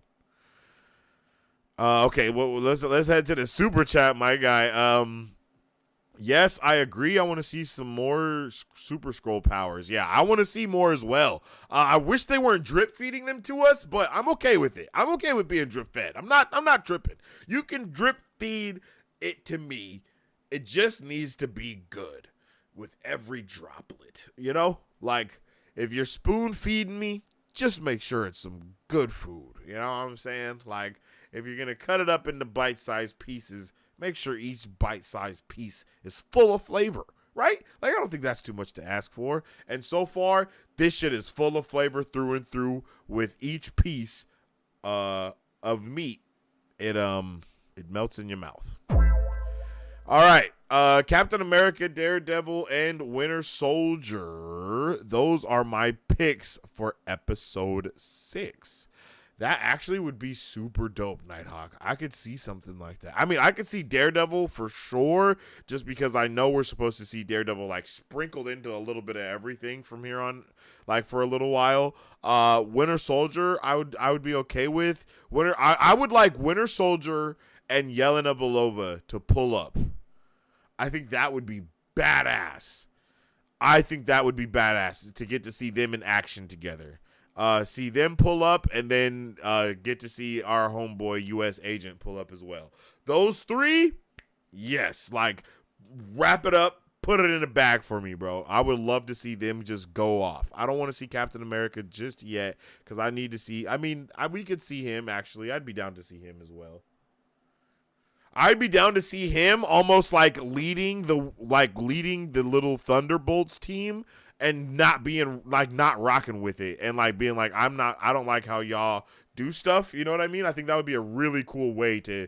Okay, that would be really cool. Like, of course, this is just like theories and speculation and just a little bit of nerding out. But it would be incredible. Literally, it would be incredible to see Captain America pull up with the Thunderbolts on the team, or like trying to lead the team as the new Avengers, but it's not working out because they want to murder all of the Skrulls and the humans. They don't give a. They're not tripping. They're just kicking ass and taking names and not even writing them down. You know what I mean? In order. Like they're writing them in pencil. You know what I mean? Like sloppily, no pen.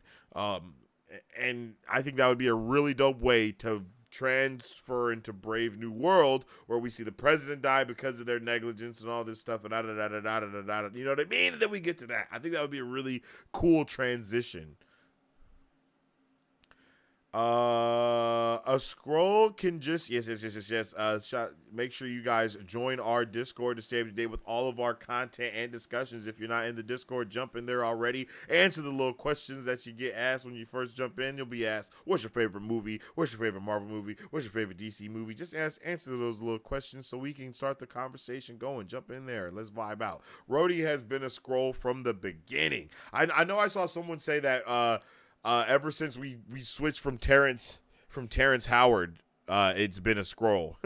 It's been ever since we've had Don Cheadle. Don Cheadle's been a Skrull the entire time, which is hilarious, and I'm down for that a little bit too. I think that would be insane to see, and maybe he just started caring about all of his people more. Maybe he really started caring about Tony and all that shit like that. But then when Tony died, it was like a catalyst for him to like go to the dark side. Gravik rises, Nick Fury disappears, one thing after another. He gets all this power. Oh yeah. I would like that as well. Doesn't Extremist make you a little crazy? It does make you a little crazy because bro that had it in the first what is that, Iron Man 3 or Iron Man 2? I think it's Iron Man 3 actually. The dude from AIM actually. Yeah, he was definitely crazy. And I think it was more than a little crazy. He was pretty insane. So that could be a lot of reasons why bro's really losing it. I really wish we got to see that whole family dynamic coming from Vara, Fury, and Gravik. I think that would have been a beautiful touch, man. I really would have liked that. I really, really, really would have liked that. But it's okay. There was a rumor a year ago Captain and Daredevil would be showing up in Secret Invasion. Ooh, okay, that would be dope. I would like that, man. Captain America and Daredevil pulling up would be literal hype city. If Rhodey is using his suit, that's the real Rhodey. Not necessarily, because even the Skrulls can still get hurt. I don't think all of them heal off rip. I think only the Super Skrulls heal at all. So even if he was a Skrull at that time, it could be the only reason why he survived, actually. But no. Yeah, that's okay. I think we're good with what I just said. As long as bro wasn't dying when he crashed. And for all reasons, he probably wasn't, because he was in the Iron Man suit. That should have took the brunt of it. It's kind of made for that type of impact. It did shatter his spinal cord. So even, that would be that. Yeah, I don't know. We'll see. We'll see, though. And he could be walking up now better because he got injected with the Super Skrull serum or something like that. Who knows? Yo, welcome to the Discord. I just saw that. I just got that notification. Welcome to the Discord. Appreciate the love. Make sure you tap in. We do have a Secret Invasion spoiler chat in the court. Jump in there. Drop all your thoughts. Interesting that Skrull Rhodey was trying to convince Sam to give up being Cap. Okay, I gotta start taking notes, yo, because y'all are bringing up some really dope things, yo. I gotta write these down because this is a really good one. That's a really good point. Skrull Rhodey convinced Sam to give up the shield, bro. That's insane. That's a really good point. Why did he do that? Maybe that has something to do with all of the things that are going on here. Interesting. Definitely interesting. Good point, John. Good point. Side note, Secret Invasion is what I expected from Black Widow. Espionage, tension, double agents with a dash of MCU superhero connections. This would have been so much better than what we got. Yeah, I definitely agree there, yo. I definitely thought we were getting that same vibe. And in a lot of ways, they tried to give us something adjacent to that. I think it's safe to say, like, we could go like Civil War. No, we could go like Winter Soldier as being the top up there, and then Civil War, and then Secret Invasion, then Falcon and Winter Soldier, and then Black Widow. I think that's a good hierarchy to go when it goes to like the grittiness of the spy espionage vibe. I think that's cool. Let me know if you guys agree with that. I think that's kind of what it is. Yeah.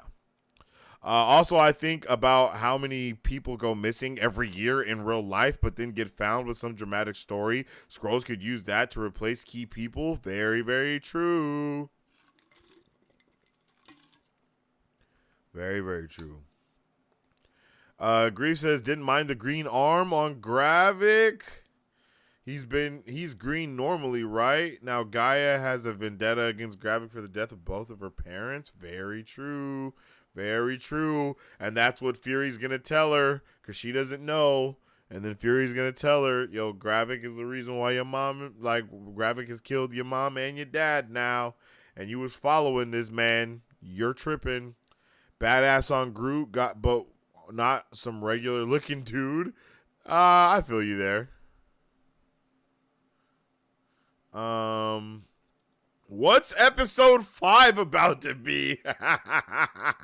Yo, Samurai, that is such a good question. Yo, shout out to my guy Samurai. Yo, we gotta hit the gong for Samurai. Yo, definitely appreciate you, man. Definitely appreciate you tuning in. It's always a pleasure to have you in the chat. We are Cavs. What if real Rhodey died during Civil War after Vision injured Rhodes badly? That's very possible, Cavs. No cap.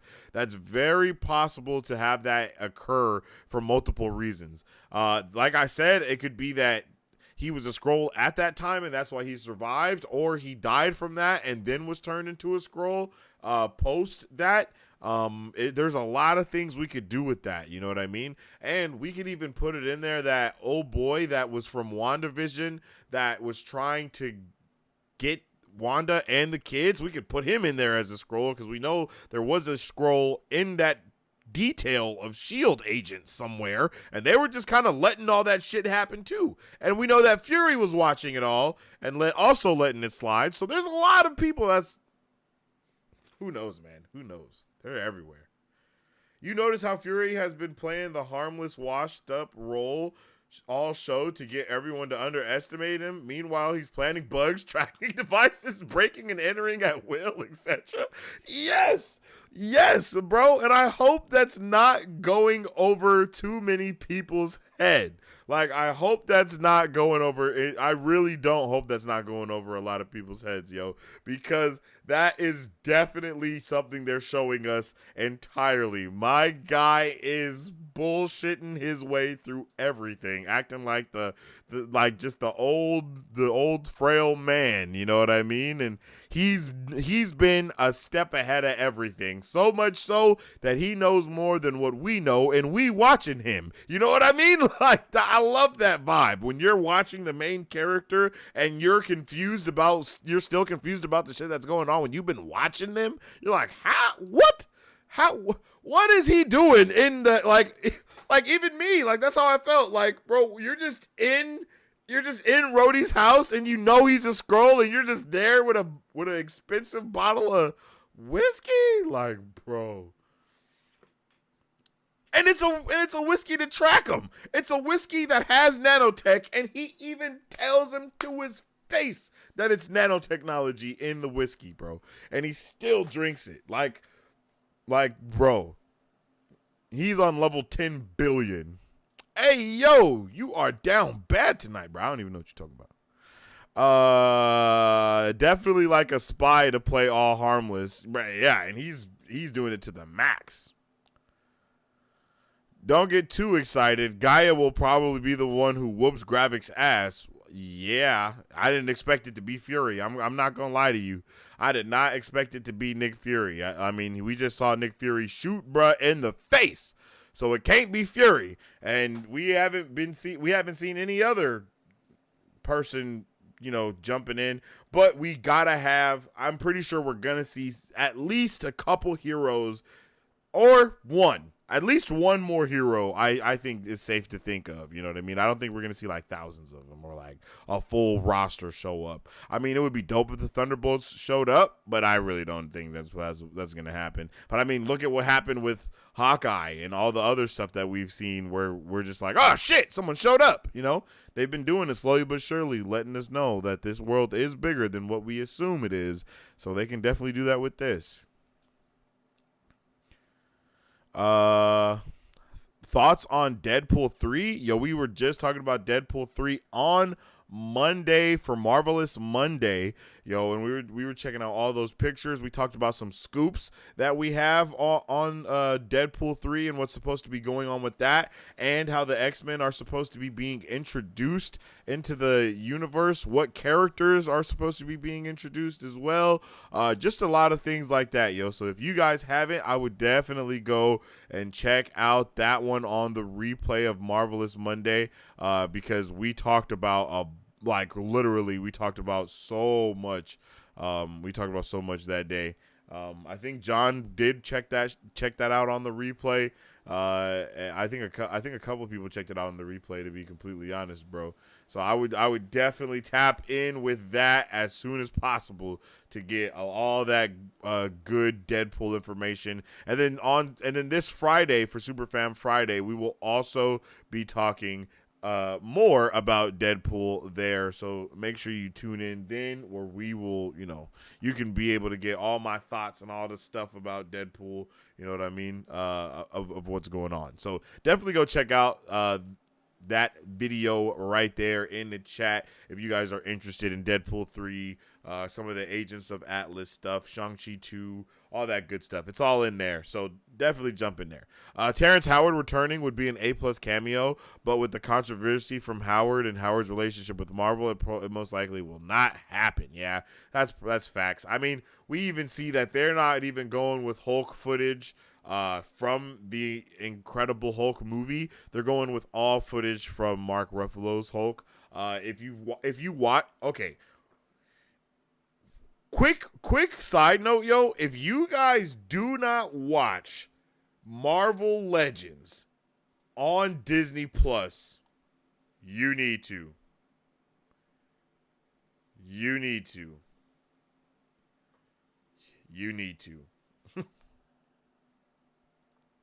That was just me that just joined Discord. Hey, bet that up. Welcome.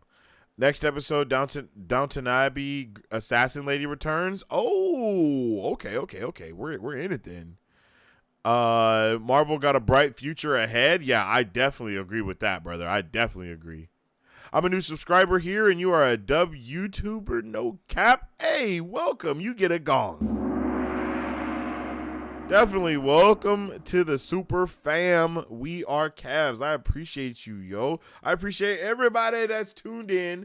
But thank you, Cavs, as a new subscriber, because you are probably one of the people that helped us get to 1,600 subscribers. That's right. We just hit 1,600 subscribers on the YouTuber Rooski, yo. And I am so hyped about that. And I definitely appreciate all the love from all of y'all. So this is kind of like our first 1,600 subscribers stream, kind of technically. But we'll actually do like a dedicated, Hey, shout out to Jamie Rodriguez. Much love to you, my guy. Coming through with yet another super chat, yo. Definitely appreciate you, my guy. Let's get it. There has to be plenty of superheroes that have left DNA samples on Earth for the Skrulls to replicate for their Skrull program. F4 maybe.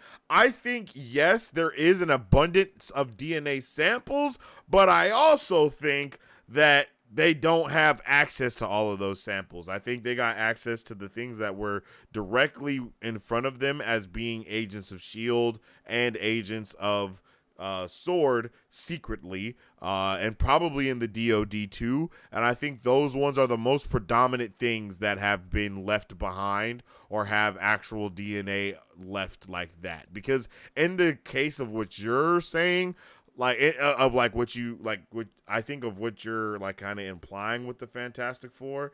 I don't know if I think they would have to find like a rock from the Thing and know that it's that or something, because Groot has 100% left just large pieces of himself behind. Yeah, that was wild. And then we have the arm cut off from bruh. There was millions of extremists that not millions, excuse me, but there was a lot of extremists that were just doing the whole, the whole suicide bomb thing in Iron Man. So there's a lot of DNA from them as well. I don't if he got a strand of Mr. Fantastic from Doctor Strange in the Multiverse of Madness, then I think, yeah, they could do it. And, I think they also did, they're doing it really differently as well. So maybe you have to have the DNAs be able to mesh together on top of everything else, So I think that's a really big possibility as well. But, once again, shout out to my guy. We are Cavs, yo. Hello to you, my guy. And we definitely appreciate you joining the fam. I enjoyed that Deadpool scoop on the replay. Work was crazy. Couldn't watch live. Got to keep the power on here in Georgia. Hell yeah, brother. I understand, man. Work be working. You feel me? I dig it, yo. I definitely appreciate you checking the replay and tapping in. It's definitely a vibe. And it's possible that we can see the Super Skrulls in the future also be like, we'll see another Super Skrull in the future that is for the Fantastic Four. I think that's very possible. You know, I don't think any of that stuff is outside of the realm of possibility when it comes to, you know, any of the things that we're talking about, for real. I think it's very possible to see another Super Skrull in the future that is actually the Fantastic Four version. Maybe, I don't know how, but it's a lot of possibilities, especially with the whole multiverse shit going on. Unless the reason we don't have the Fantastic Four is because the Skrulls kidnapped them before they were revealed to the world and have been trying to copy them this whole time. That would actually be dope, and that's where they got like the inspiration of shit. That would be pretty cool. I would not be opposed to that type of entry for them. I think that would actually be really cool. That would actually been a really dope way to introduce them, is introduce the Super Skrull with their powers first, and then be like, wait a damn minute. You know what I mean? Like, that would have been crazy. That would have been crazy to see, bro. Like, that would have been crazy to see. Like, when she sits down at the computer and we just see the Fantastic Four on the screen as Guy is looking, that would have been mind-boggling. I think I probably would have passed out. I'm not even going to lie. I think that y'all would have had to figure out how to get in contact with somebody and been like, yo, go help Sensei. He has passed out on stream live. I wonder if Fantastic Four will begin with how Reed, Susan, Human Torch, and Ben Grimm got their powers, or have a unique introduction. 100% unique introduction, Cavs. I don't think we're going to be doing like the regular origin story unless we're getting like the mantle passed down type of vibe. Like, I don't think when we get the Ironheart show we're gonna have a huge origin story for her. Same way we like with Kate Bishop, we didn't have like an origin story for her necessarily either. You know, they kind of just told her origin story in the show as to how she became Kate Bishop, and then we just see the mantle being passed down. I guess you can kind of say that's an origin story when you see a mantle being passed down, but I don't think those things count as the same thing. That seems like a introduction. That seems like a more unique introduction when you get the mantle passed down in these different ways, rather than like, you know, I don't know. I think you guys understand what I'm saying. However, I hope Fantastic Four will be an all-time film and better than the 2000s versions. We don't talk about the 2010s version. Yeah, facts. I agree. I really like the 2000s versions. I think they're actually wonderful movies, all of them. I really enjoy those, and that kind of got me into a lot of this stuff too when I was younger. Like, at least when I say got me into a lot, I mean like movie wise and like superhero movie wise as well. It was like seeing that shit was like, oh yeah, like, you know what I mean? Like, of course now it's like not. And when I got a little bit older as well, I was like, yo, what the hell is going on with my guy? I even remember as a kid seeing Dr. Doom and being like, that ain't how Dr. Doom is supposed to be. You feel me? Like, but it's okay. You know what I mean? It's okay. They did what they thought they had to do in order to make the movie happen. And I'm kind of over that. I'm more on the hype of let's make comic book movies comic booky again. You know what I mean? Like make comic book movies comic booky again. I don't know. I'm gonna get red hats with white letters, so I don't have to try to say it in my head. I'll put it in the chat. Make comic book movies comic booky again. There we go. All right, nah. I'm not gonna do it. I'm not gonna do it. I tried like 3 times and it wasn't happening. Everybody just died in this show. Yeah, I mean, a lot of people are dying. I'm not going to lie to you. A lot of people are dying for sure. Like, certainly people are dying left and right. It's happening a lot. But I think that's what makes it good, right? I think that's what makes it really good is that there are deaths, there are like we don't know, we're not getting to hold on to our favorite character.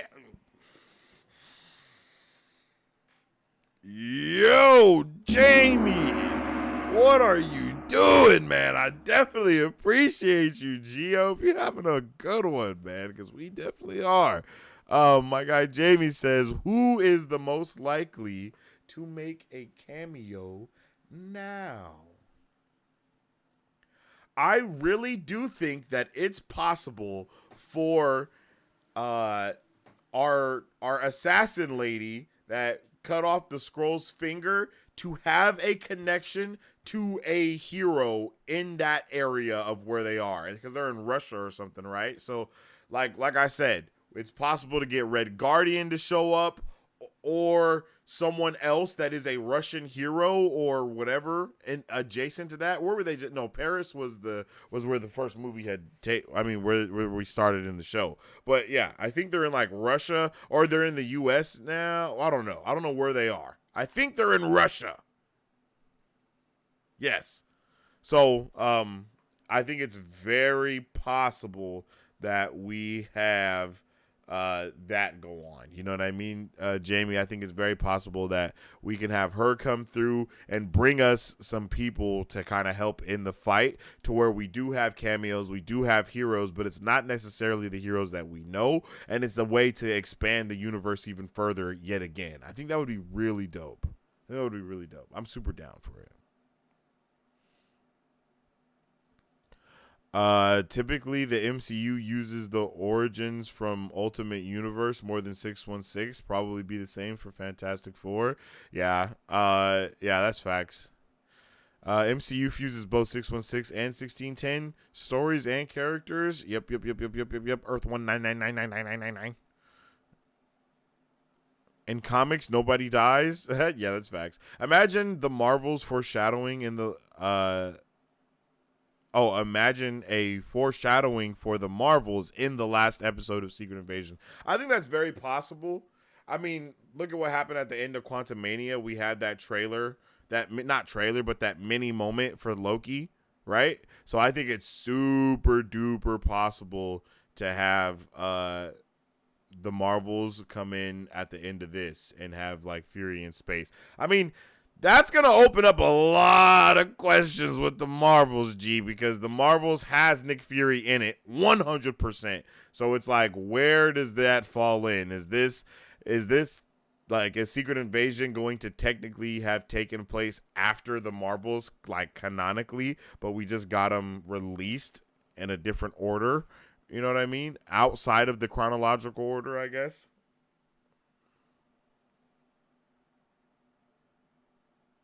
I think, right? Like, yeah.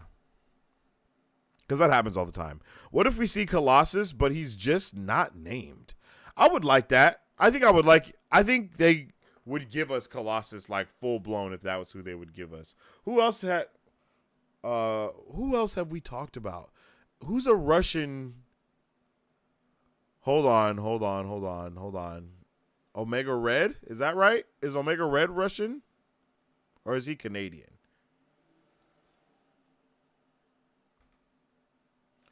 Omega Red? Is he Russian or is he Canadian? It's not going to tell me.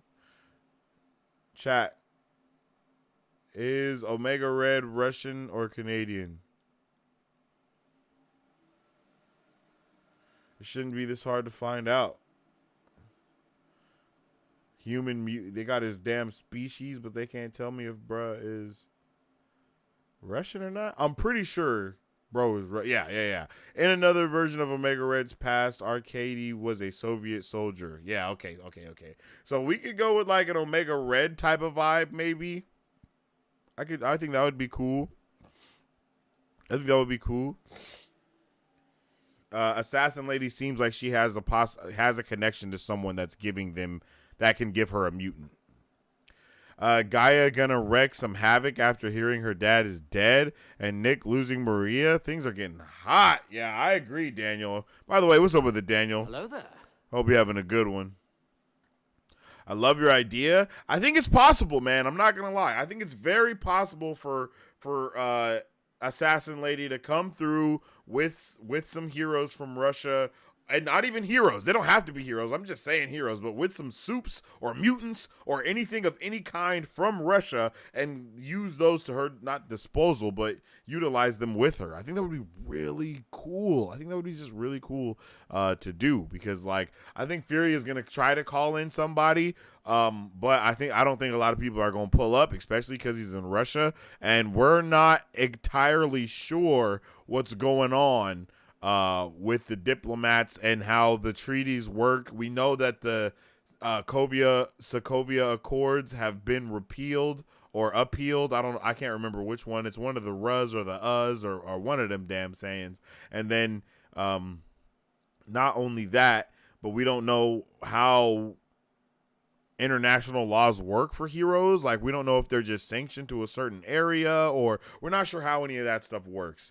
So I think that would be I think there's some places for them to give us a little bit of lore and world building in that case as well, because, you know, like, She-Hulk they've just kind of been dropping these little bombs all over the place. I need to go back and watch everything from Phase 4 and like kind of create the world as it is, so we can have an understanding, right? Like, there's so much stuff going on within the world, like, no cap. There is so much stuff going on within the MCU right now that I think it just gets, I wouldn't say necessarily convoluted, but I will say that it definitely gets overwhelming to be able to know what the actual, like, how hectic some shit is and then what's actually going on, because, like, we know from Ant-Man and the Wasp: Quantumania that they're trying to do stuff with food and using Pym particles in the best way to give back and build the world back up. You know, we know about all this little stuff that's been going on around the world,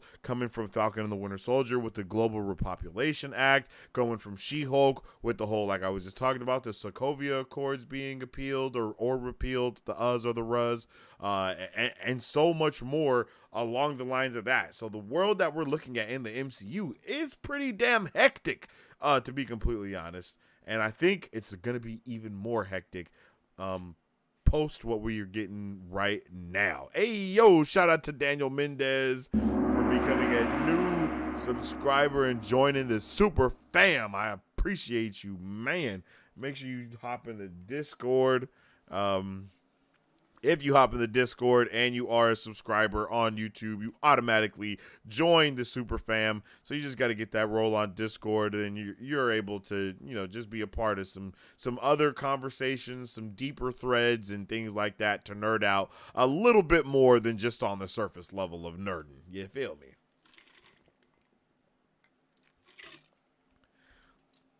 Whew. Sorry I'm late. I didn't watch it yet. How was it? Yo, what is up with the Sapien? Loxo Sapien. Yo, it's all good. It's okay, man. It's all right. I hope whatever you were doing before went well, and we're happy to have you with us here now. And it's all the episode was fantastic. I think you will enjoy it quite a bit. I don't know your taste right off rip, of course, but I'm pretty, you know, I'm pretty safe to say that, you know what I mean? You're going to love it, bro. Like, I think you're going to love this episode. I love this episode. Okay, I'll say you'll like this episode. There's a lot of dialogue. There's a lot of good things going on like that. We are deep spoilers right now, so just let you know about that. We are deep in spoilers, so yeah.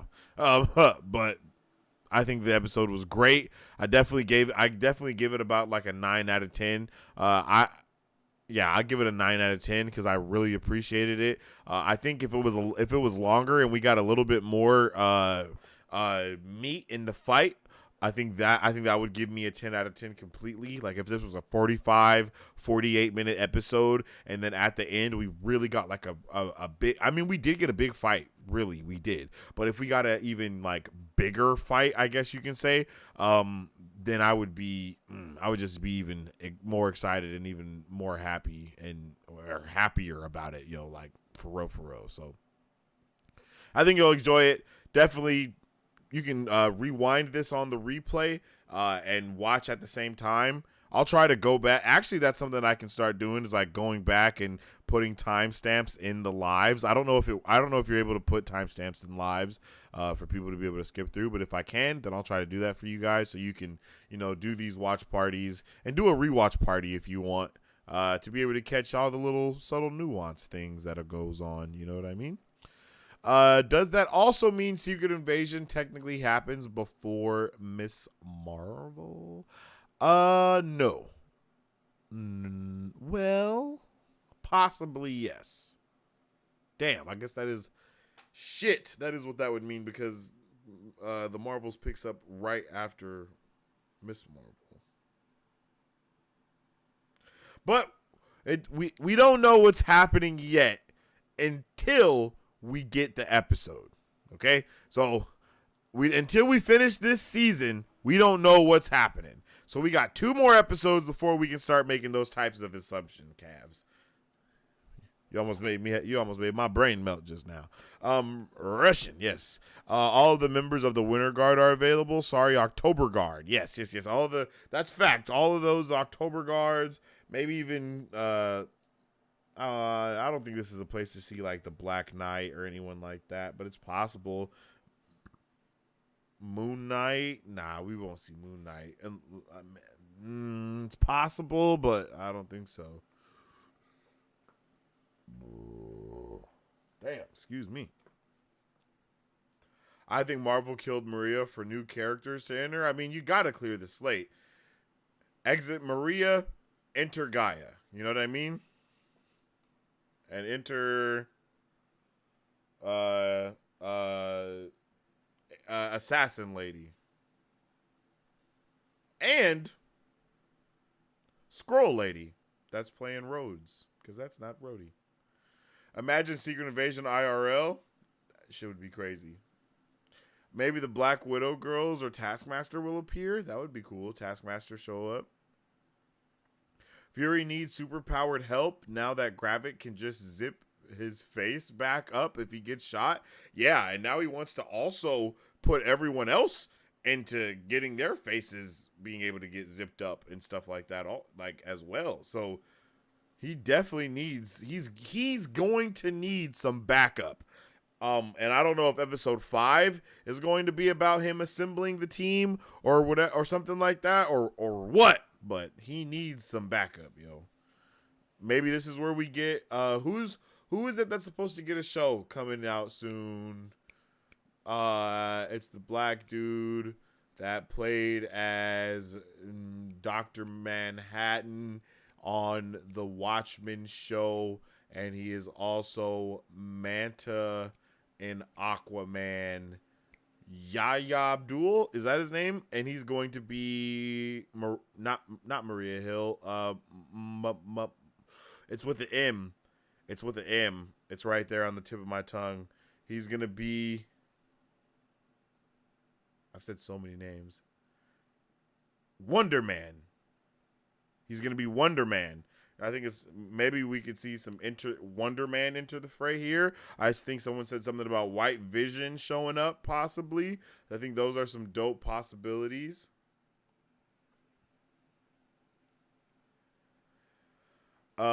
We are Cavs. Secret Invasion Israel since they got switched with the Skrull after the glitch commercial. Nah, that's crazy. Oh, Wallen.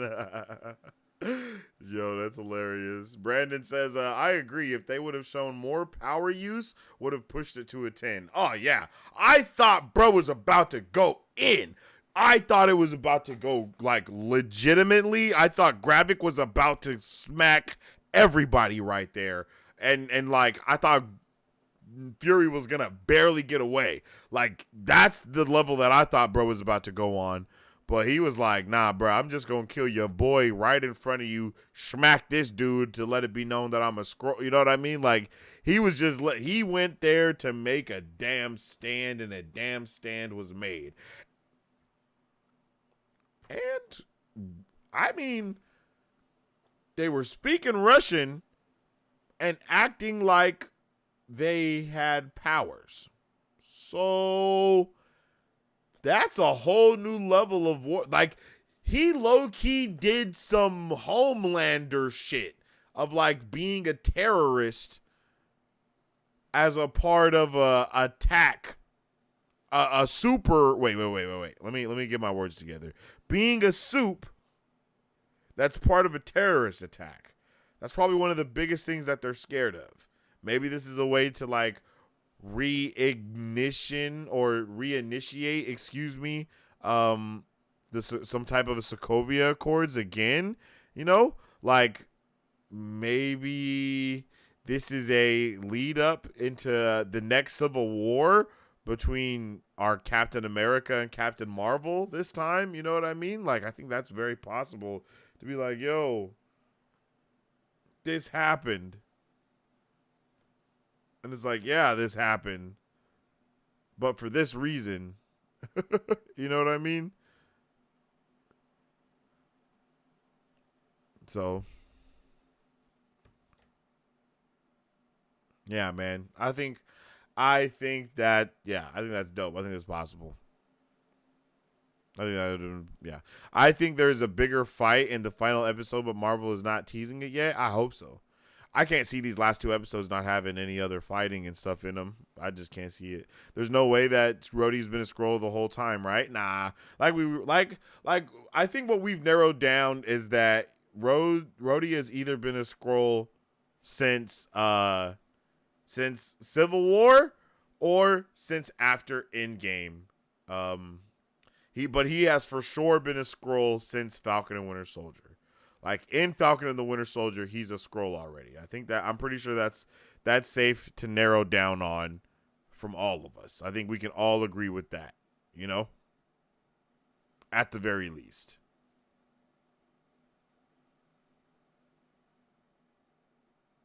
Yeah. You can add timestamps to the lives. Okay, but why is no talking about Rhodey being a female Skrull? Was that Gaia? No, we was talking about that. Yeah, we definitely talked about that. We were talking about that earlier, and we don't know who she is. She has blue eyes with like Skrull freckles on her face as well. I was saying the 2 possibilities that she could be is 1, Gaia's mom, or 2, the Skrull lady that we saw at the end of WandaVision that talked to Maria, or 3, some random Skrull lady that we just have not met yet. So it is possible for any of those things to be what it is, to be so.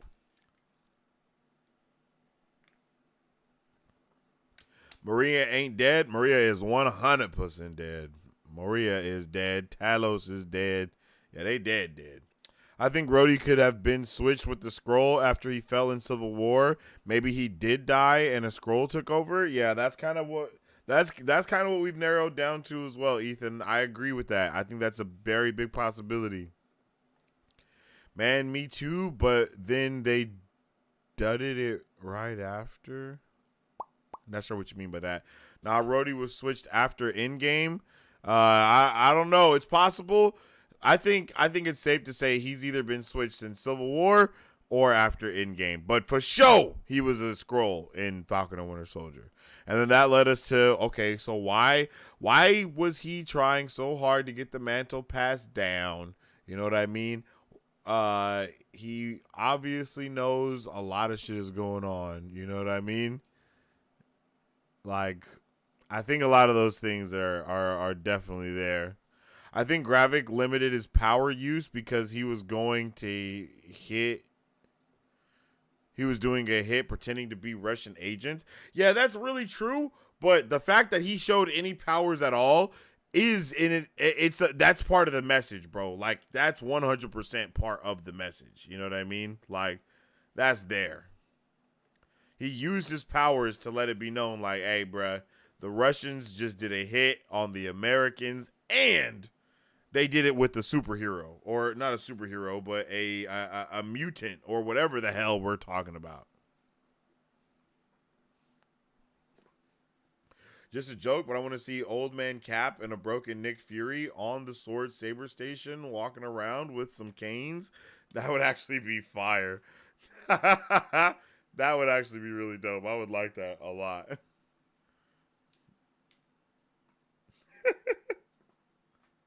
My brain after this episode is so screwed. I'm so confused, bro. Let me know what you need some help with. I'll do as much as I can. I'm gonna follow you just to get back, just to come back and see your reaction when you find out Maria ain't dead. Yo, that's crazy. That would, yeah. Let me know, man. I really don't think. I don't think that she's alive, yo. I really don't think so. I think. I mean, I know Secret Invasion is like all about fake out deaths. But I think old boy that died at the beginning, the Skrull him died, but the real him is probably still alive. Maria Hill died for real. Talos died for real. And then whoever else is dying, I think is gonna be dying for real.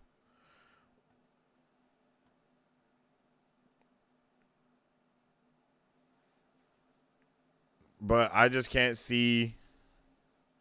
I can't see them using Maria Hill's death as such a contingency point and her not be dead.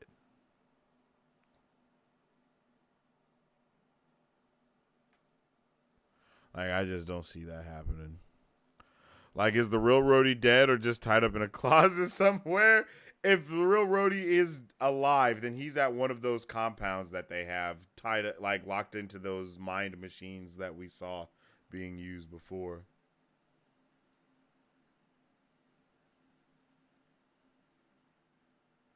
Maria deader than a doornail?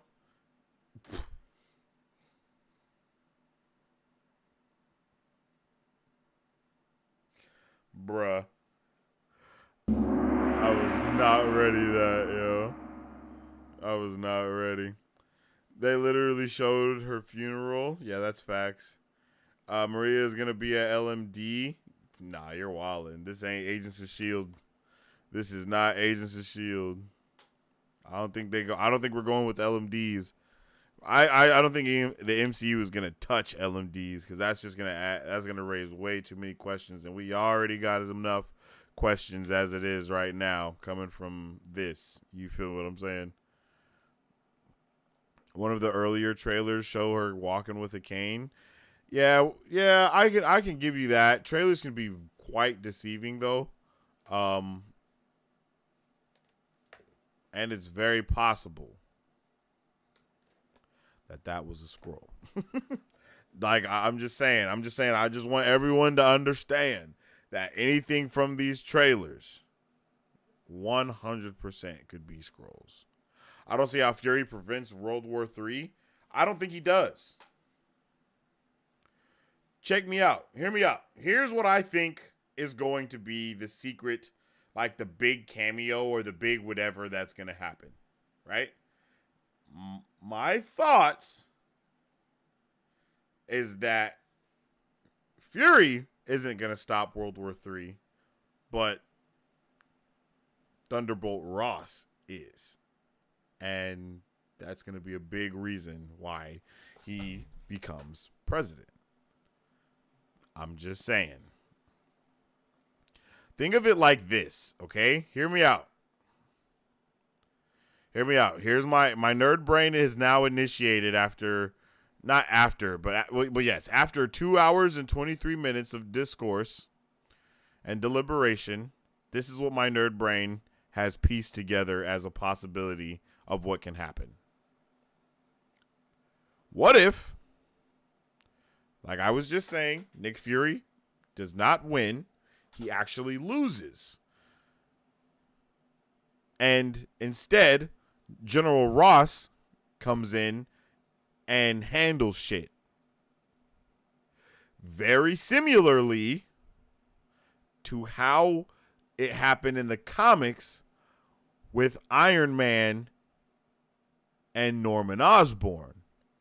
But instead of it being Tony Stark and Norman Osborn, it's Nick Fury and General Ross. So in the comics, Norman finesses the entire world type shit and makes them believe that he's the one that has stopped the invasion. And then he becomes the head of S.H.I.E.L.D. and all this other wild shit happens because of that. We might be seeing the MCU version of that happening, but just with General Thunderbolt Ross taking that place of Norman Osborn, stopping the invasion and utilizing that as a campaign pet to, utilizing that to rocket ship his campaign to the top. I'm just saying, I'm just saying, in my brain, that is all the stuff that has clicked together from the things that I know that's supposed to be happening in the MCU and all of that. I think that is what is going on. MCU doesn't have the juice to do trailer fake outs right now. They need people to watch, not get it wrong. I understand what you're saying, Luxo. That's a good point. That's a good point. They don't want to do any fake outs for sure for that reason, but I don't think it's ever stopped them before. And I'm pretty sure we just had a fake out in like Guardians of the Galaxy and Quantumania. I'm pretty sure every trailer that we've ever gotten ever from Marvel has footage, at least some type of footage that's not used in the actual movie. Like, no cap. Finally a good Marvel show. Just needed to be said. I think, I think there's, other ones that are also good, in my opinion. I honestly think every Marvel show has been good in its own way. Like, not even gonna cap with you. I think every Marvel show has been really good in its own way. I think Marvel is at the point right now where they are creating content for specific audiences, and sometimes those audiences may not be you. And I don't think there's anything wrong with that. I think that's kind of, what Marvel is kind of built on a little bit, is being able to have all these different things for people to be able to relate to, for lack of better words. And yeah, I think Marvel's I think the other shows definitely got hit from the CGI bullshit that was going on. Chapek, Alonzo really screwing over people with the CGI stuff as well. I think, all of that stuff, you know what I mean? I think all of that stuff is really a key part of the MCU.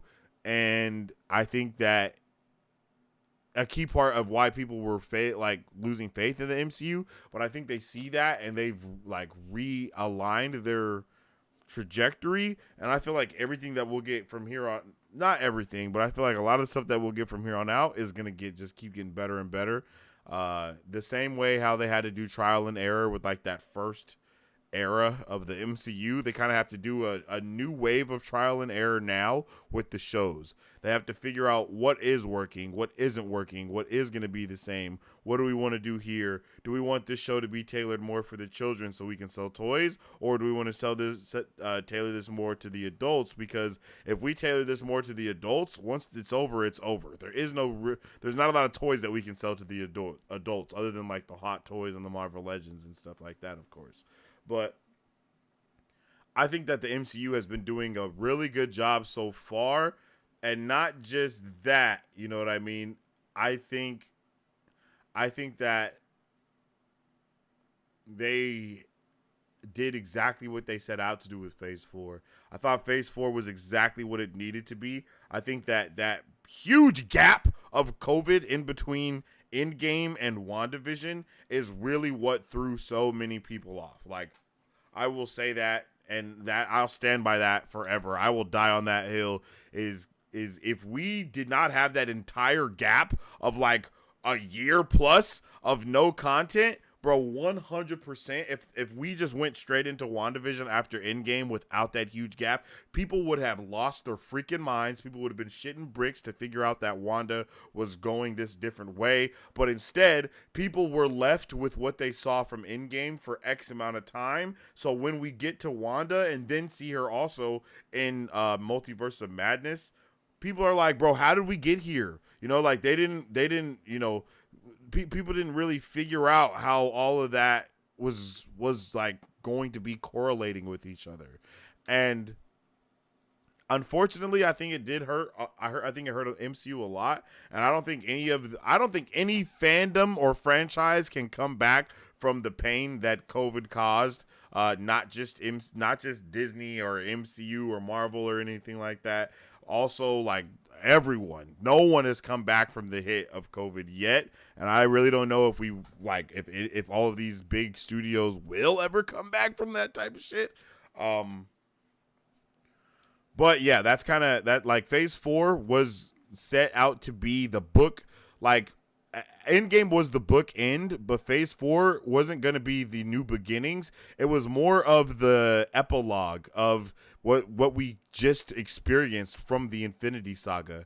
And now we are actually getting into the meat of the multiverse saga and getting into that deeper and deeper and deeper, show by show, piece by piece, the same way we were doing with Thanos and the Infinity Stones and all of these things.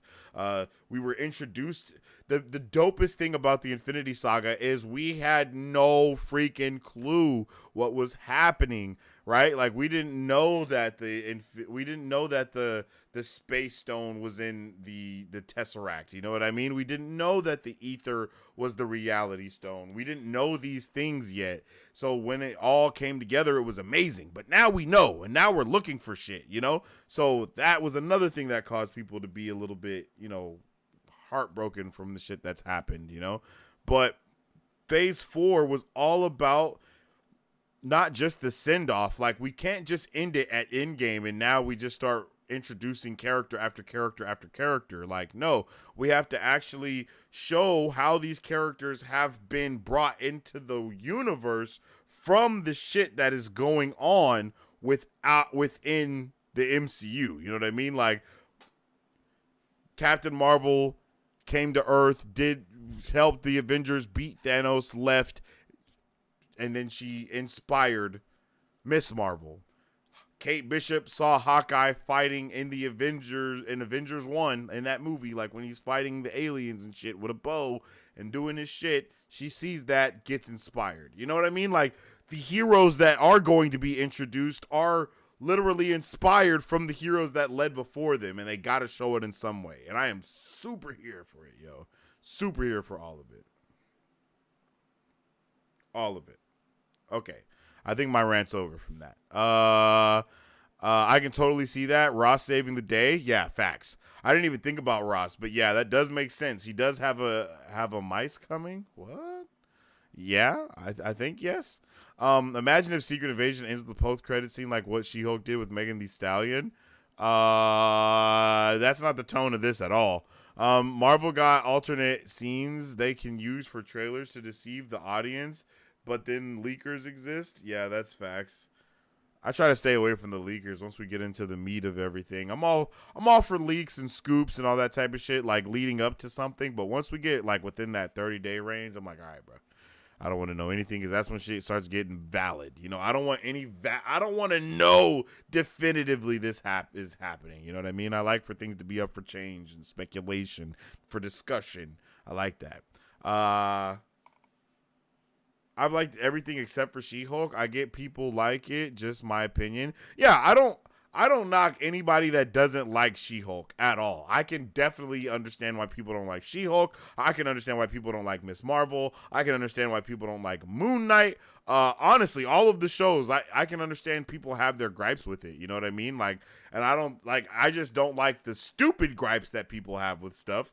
Or the thing, like, I don't like wild takes. I will definitely call out a wild take quick, fast, in a hurry around here. because we don't try to push any type of negativity out in any way, shape, or form. You know what I mean? We just try to do our best to keep it. You know, if we don't like something, we don't like it. We keep it. I don't want to say objective, but keep it on some facts. And not just be like, oh man, I don't like this because it's attacking me as who I am. It's like, yeah, man, you shouldn't say that type of stuff out loud. Just saying. But no, I agree. Like, I know some people didn't like She-Hulk. I definitely have some gripes with She-Hulk. I don't think it's a fantastic show. I think they did some dope shit in She-Hulk. She-Hulk got me hyped for Daredevil. Definitely wish we had more of that type of lawyer vibe that I thought they were going for. It made a lot of sense as to why they changed the logo halfway through from being like super serious to more fun and whimsical, because the super serious logo gave off a vibe that it was going to be more like Daredevil-esque with the lawyerism and the shit like that, instead of this episodic, fantastical, whatever the hell you want to say it was instead, But I'm here for all of it. You can't be over there yawning. I still got 2 hours left at work. Drink some of that energy drink they sent you. Yo, I'm letting you know right now, John. I'm not about to be live for another 2 hours, brother. The show's not going on for another 2 hours. It's not happening. It's 2 a.m. right now. You got some other lives and stuff to go check out for sure, John. I know you do. You can actually go and watch our trailer watch party that we did earlier today for Ahsoka, Blue Beetle, Napoleon, all of those things. You can go check out all of that stuff over there.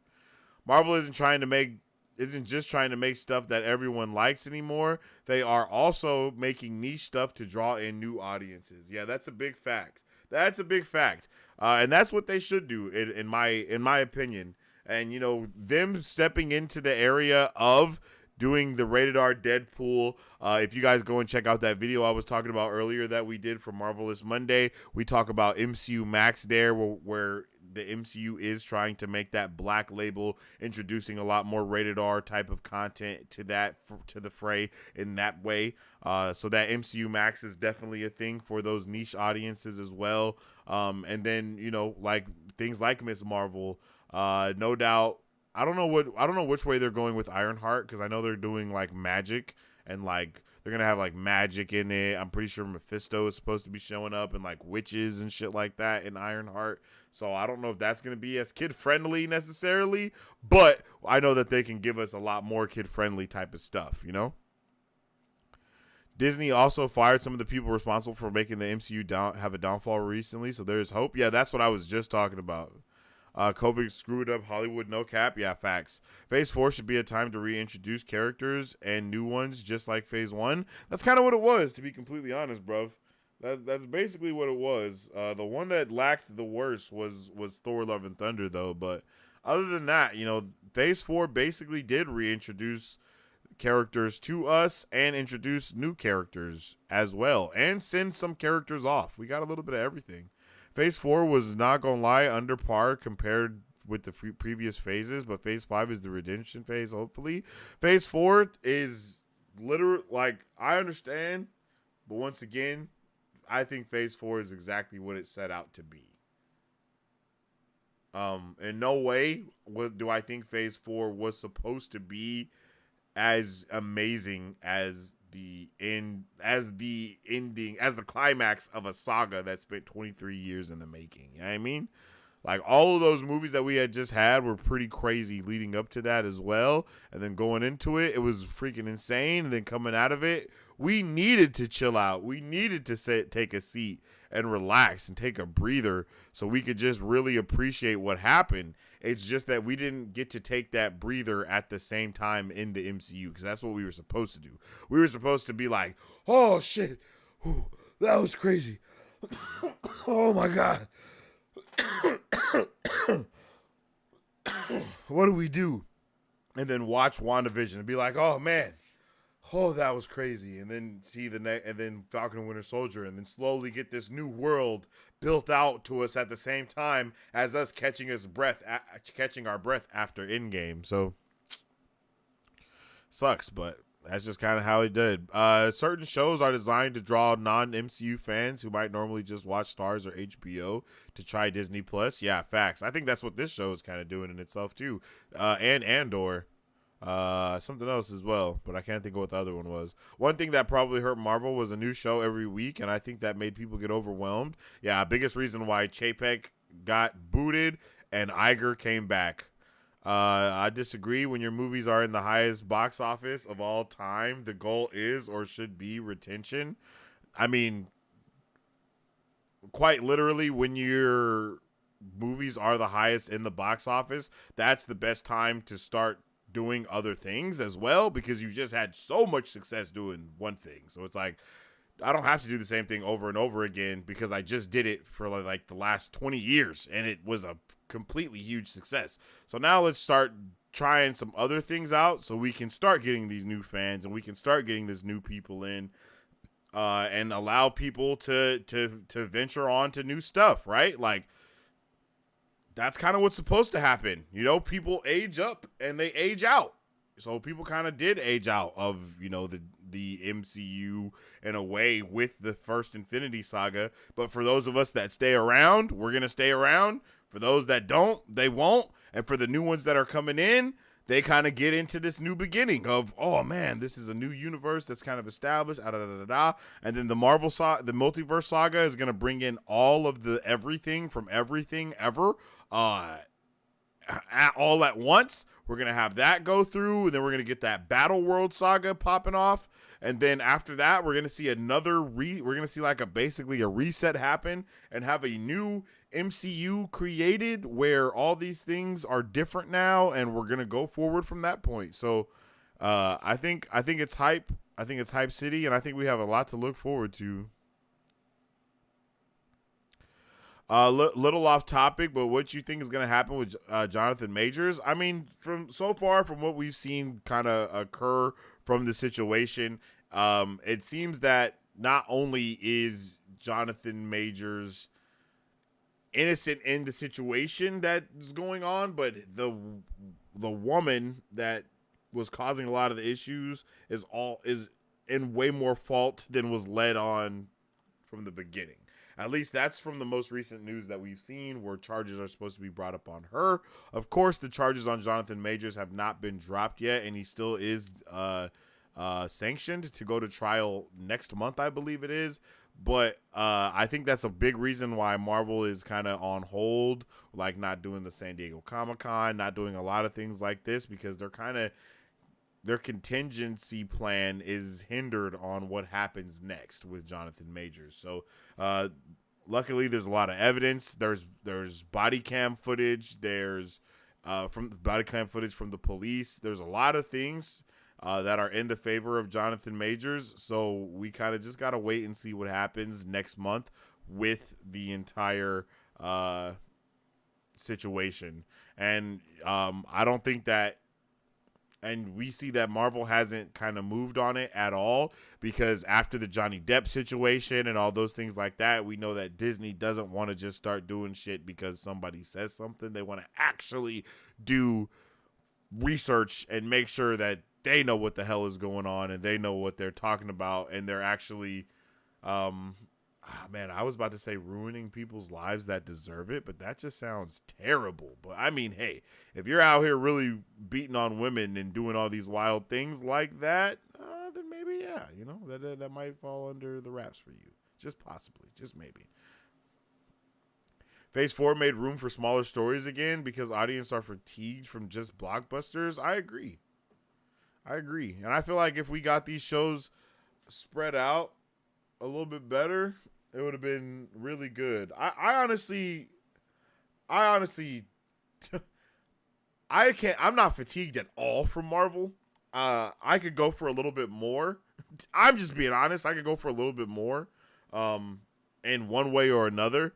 And I kind of hope that they give me more in another form of media, to be completely honest, because there's so much stuff happening in the MCU that I think only giving us more information, only sanctioned to when it's a movie or show, is super hindering to us as fans, and super hindering as nerds to have to try to create your own encyclopedia, create your own all this stuff of what's been going on, and try to all string all this shit together until you actually get a good timeline and all this shit. I don't think we should have to do that.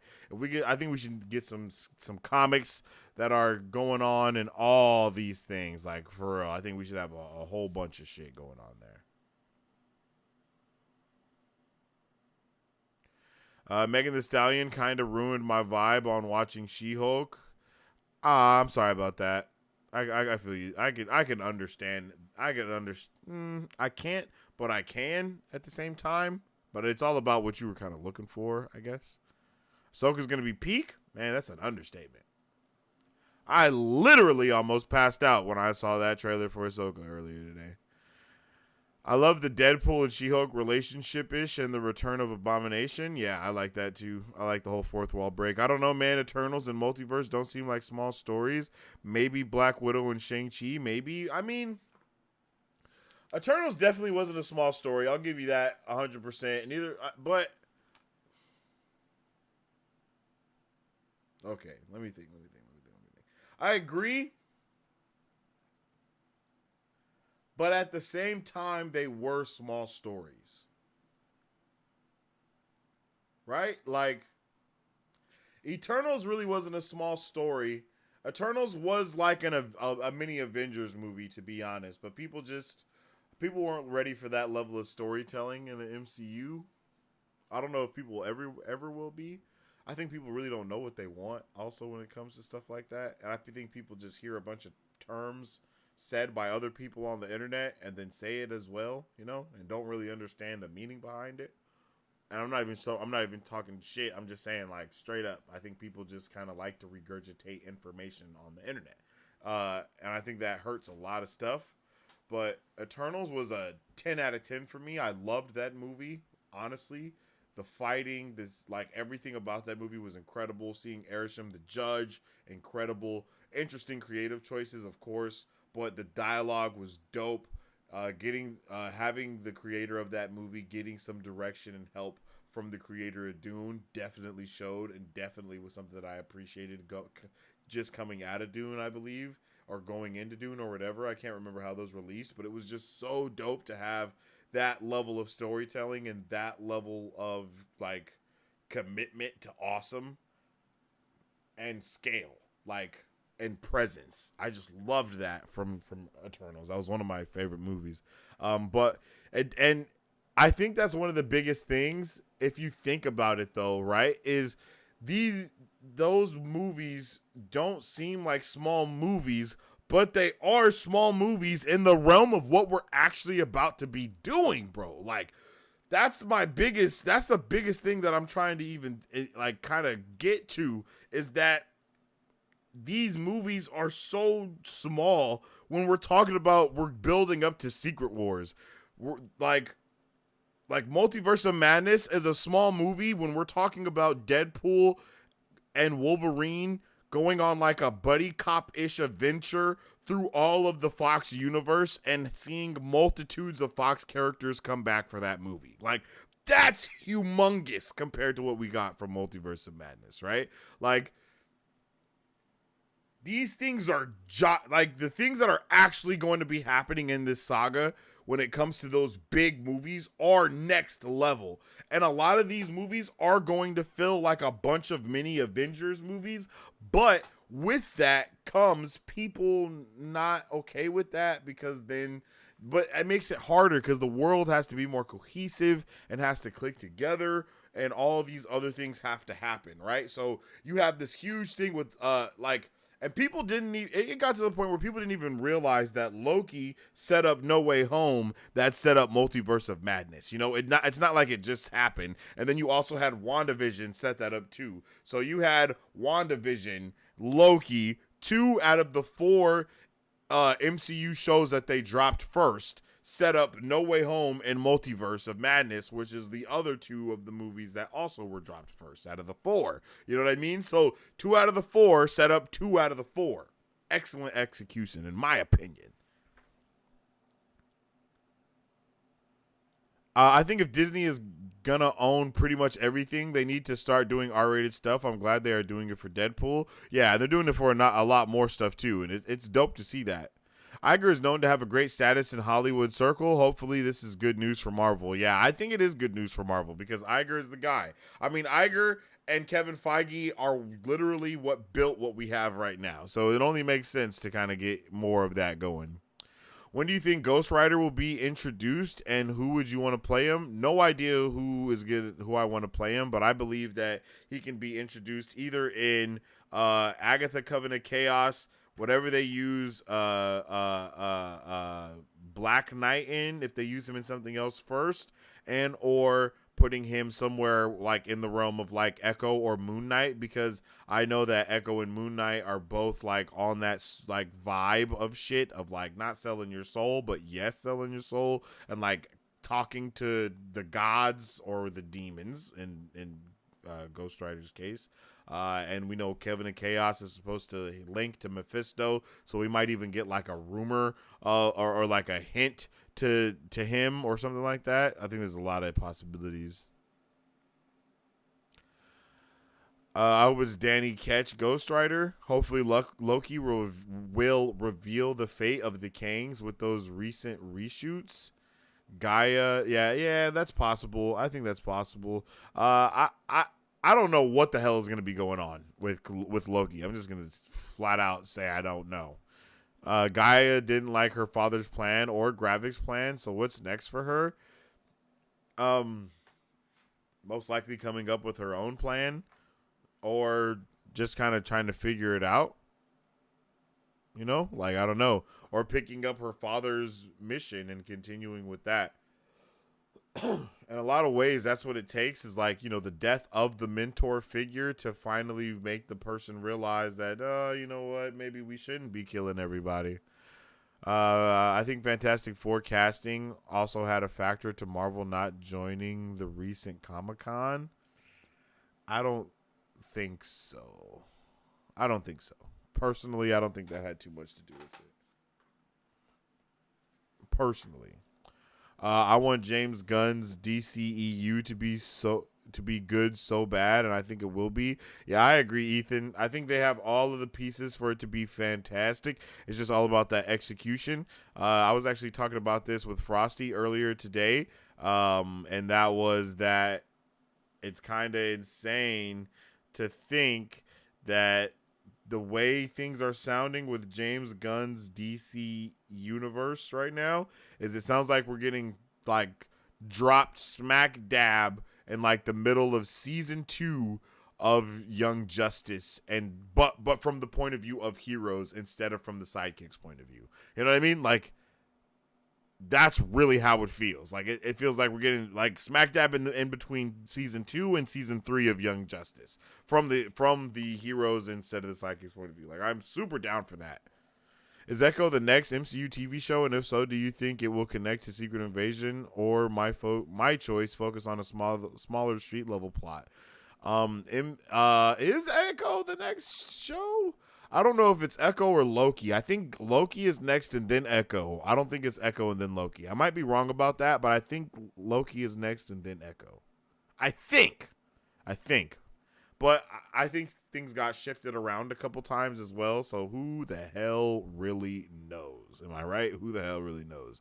But from what we know about Echo, Daredevil is supposed to make an appearance. Kingpin is supposed to make an appearance. Echo is supposed to actually be more like supernatural-ish and tap into more of her native ancestral history, I guess. So very similar to Moon Knight. One of the things that was said was that it's more like Moon Knight than it is like Hawkeye, because of because of her ancestry and all those things along the lines. And then also, no, I think that's it. So, with all of those things that I just brought to the table, yes, I do think it's going to be a smaller. I think it's going to be a small. I think it's going to be a street level plot, but not small, and actually connect to some of those bigger God like things that are going on in the MCU right now.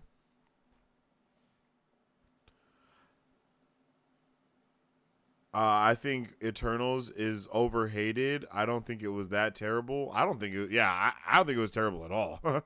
Ain't no way Skrull Rhodey was part of the time heist. Skrull Rhodey part of the time heist. Was he? I don't think Skrull Rhodey was a part of the time heist. I mean, he was there, yeah. But I don't think he like went into the past. But yeah, he could be. He could have been. It's very possible. But I guess he would have wanted to try to like get his own people back or something if he could go into the past. Who knows? Who knows? Damn, I've been talking a lot. Your boy needs some water.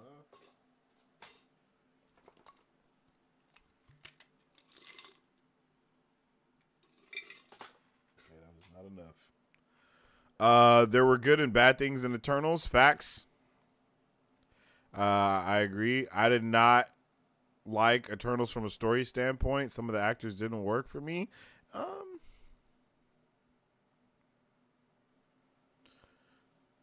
I feel that.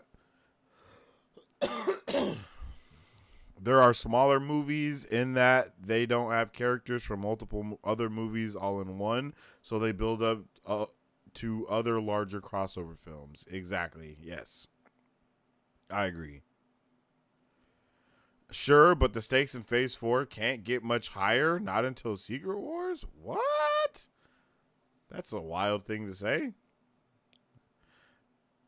I mean, I think people probably thought that before Secret Invasion, and then they found out there's a million Skrulls on the planet, and it's like, oh shit, well, I guess things can't get much worse than this. And then boom, there's another thing, and it's like, well, I guess things can't get much worse than this. You know what I mean? Like, nah, bro, things can get worse. Things have been progressively getting worser and worser and worser. Like, a lot. How do you think this series ends? Cliffhanger like Loki?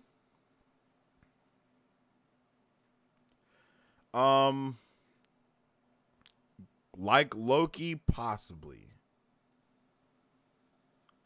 But also like Loki. Like, as much of a cliffhanger Loki was, it wasn't. Like, because that shit bled over into the MCU immediately. You know what I mean? Like, Sylvie killed Kang. Immediately after that, what happened? Spider-Man No Way Home. Spells broken because of Sylvie killing Kang, creating the rest of the multiverse. Then what happened after that? Now Doctor Strange is aware of this multiverse, and America Chavez comes into the fray. Multiverse of Madness. Kang, dead, or He Who Remains, dead. All Kangs, back. Quantum Mania.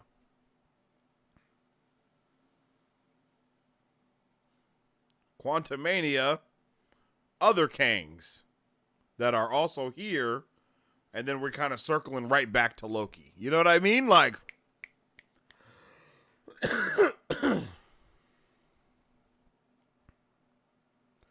when do you think Ross will become Red Hulk?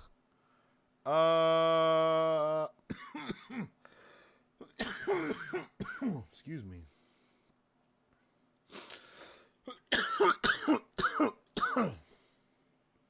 Damn.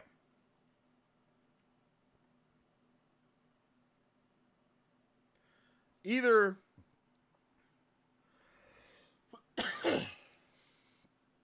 at the end of this show,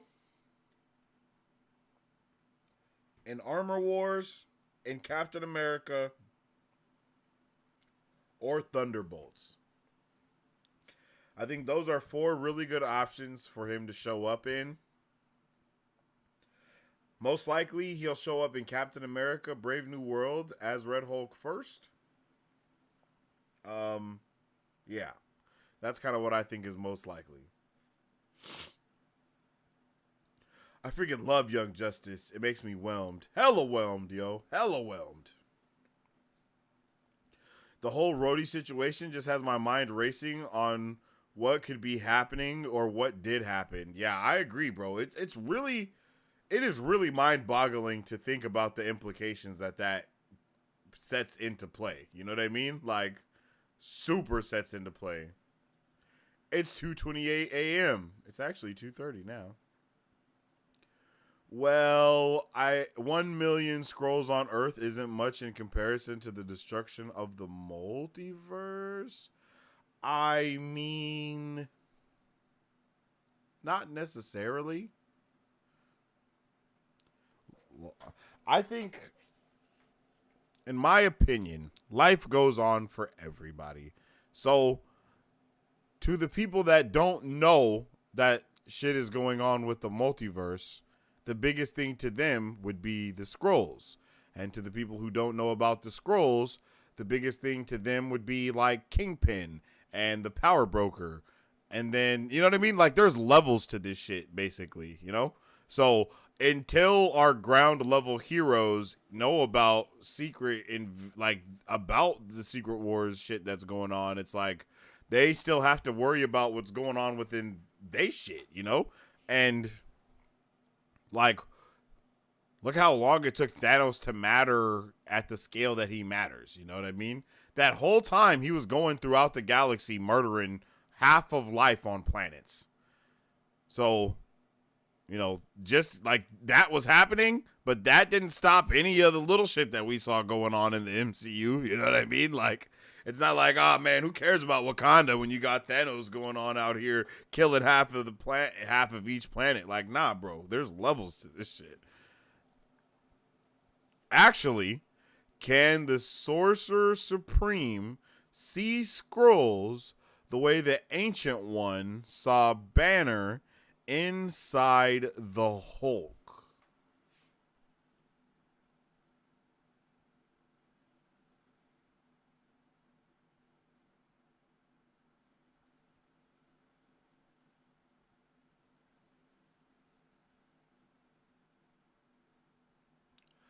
No.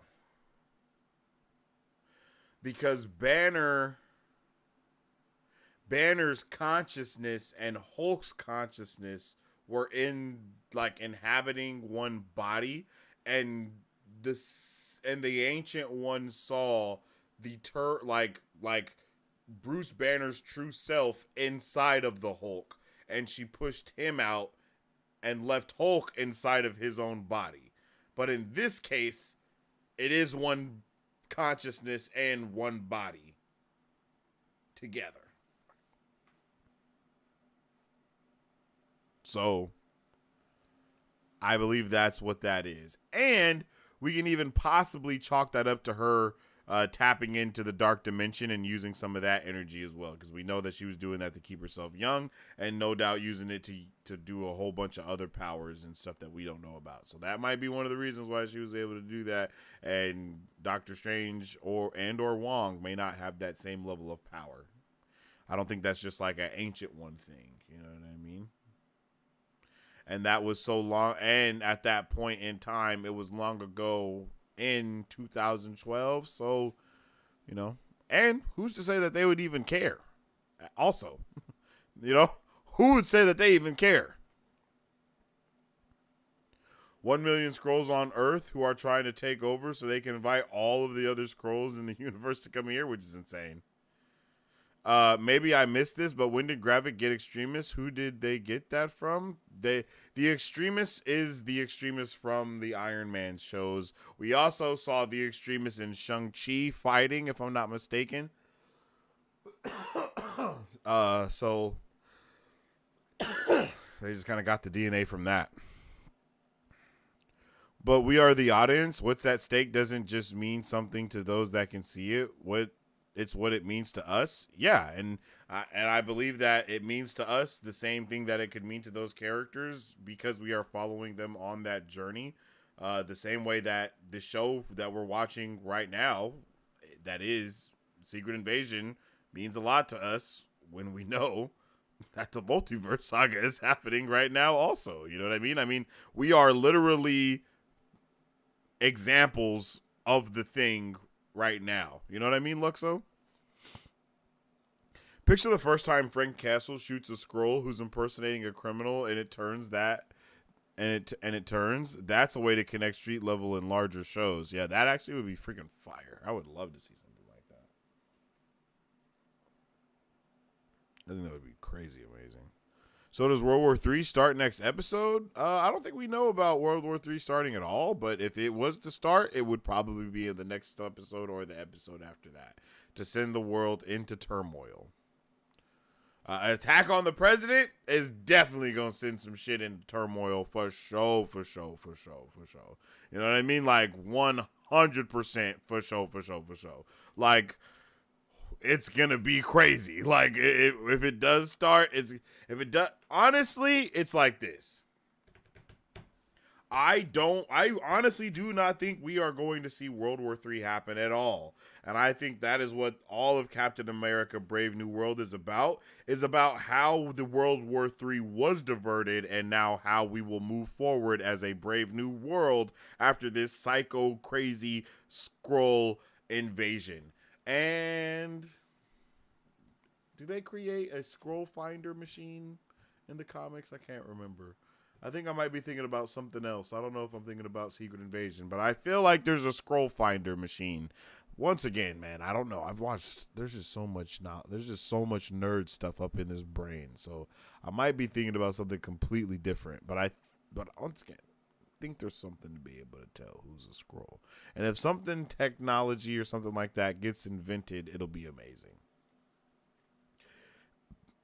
Really interested to see what the hell Armor Wars is going to be about after this also. Because it's like, is Armor Wars going to be about actual Rhodey doing it? Or is it Skrull Rhodey? Skrully. Is it Scrody? Scrody? Ooh, that doesn't sound good. Scrody doesn't sound good, but I think we're going to stick with Scrody.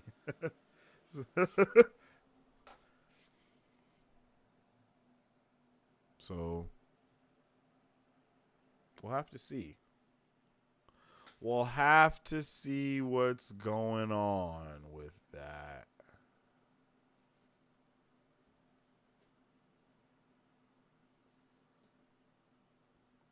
You know what? We could actually see Falcon pull up.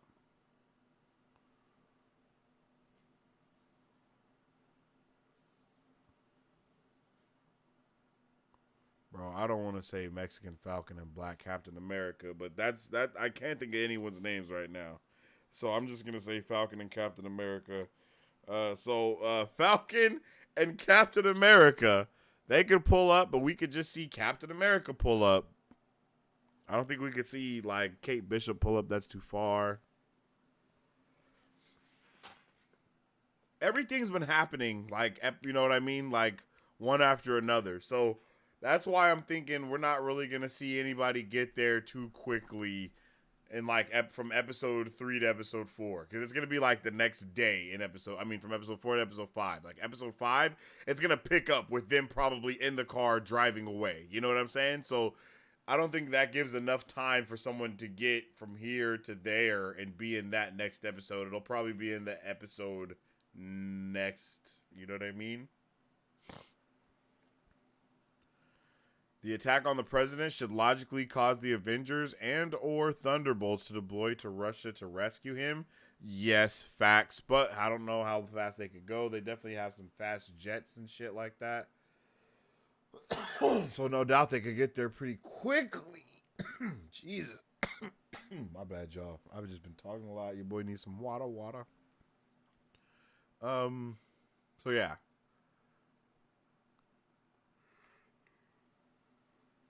This is really one of those shows where I truly hope that episode like 5 and 6 are like both an hour long.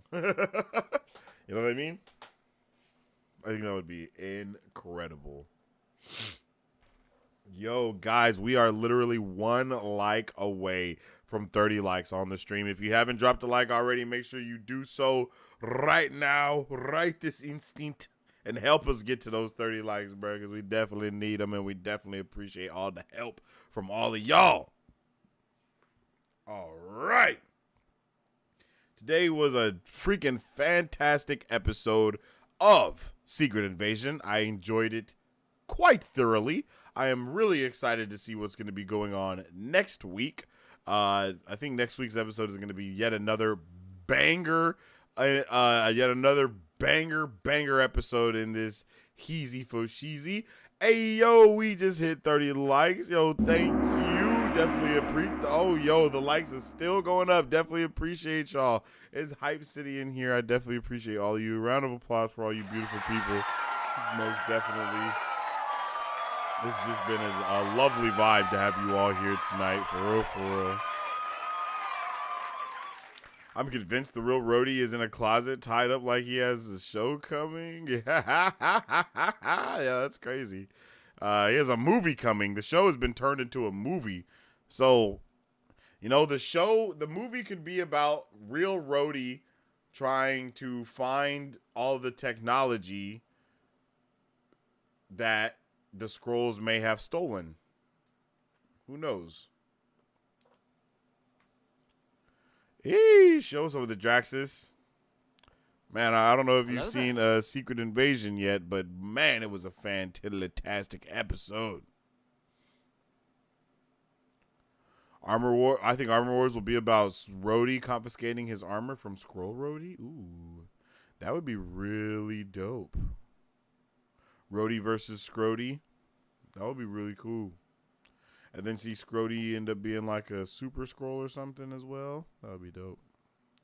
I just need to know who the hell can pull up and fight a super Skrull right now. Like, no one. Like, no one on the Thunderbolts can fight a super Skrull, bro.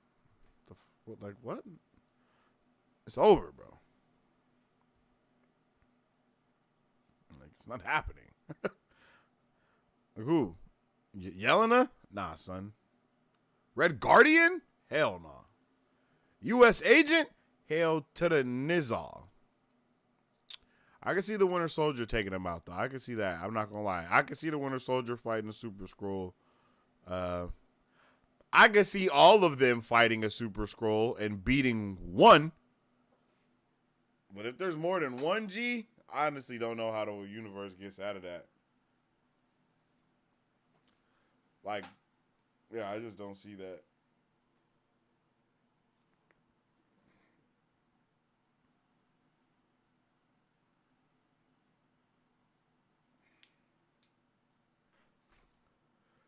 It will take a virus of some kind.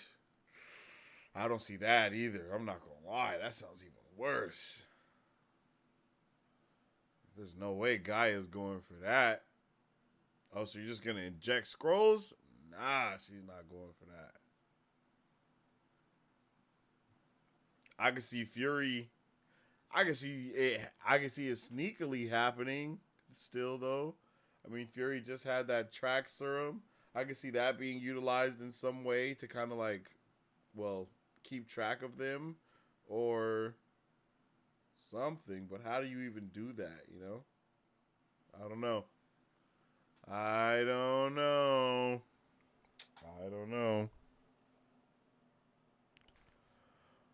But with all that being said, I appreciate each and every one of you guys for tuning in and showing up for this amazing watch party and review for episode 4 of Secret Invasion. We talked about a grandiose of things, and must I say, I think that this episode today was just excellent.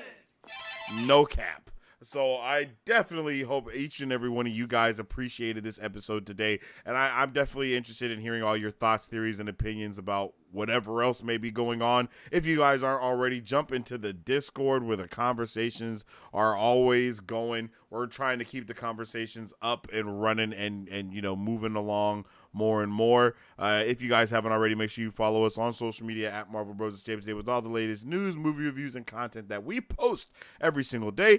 And you can also follow me on social media at Sensei Finito to stay up to date with all my thoughts, theories, and opinions on whatever particular thing that we are particularly partaking in within that particular time, particularly. You feel me? I definitely appreciate each and every one of you guys. It's been a fantastic day. I'm not going to lie, man. It's been a really good day.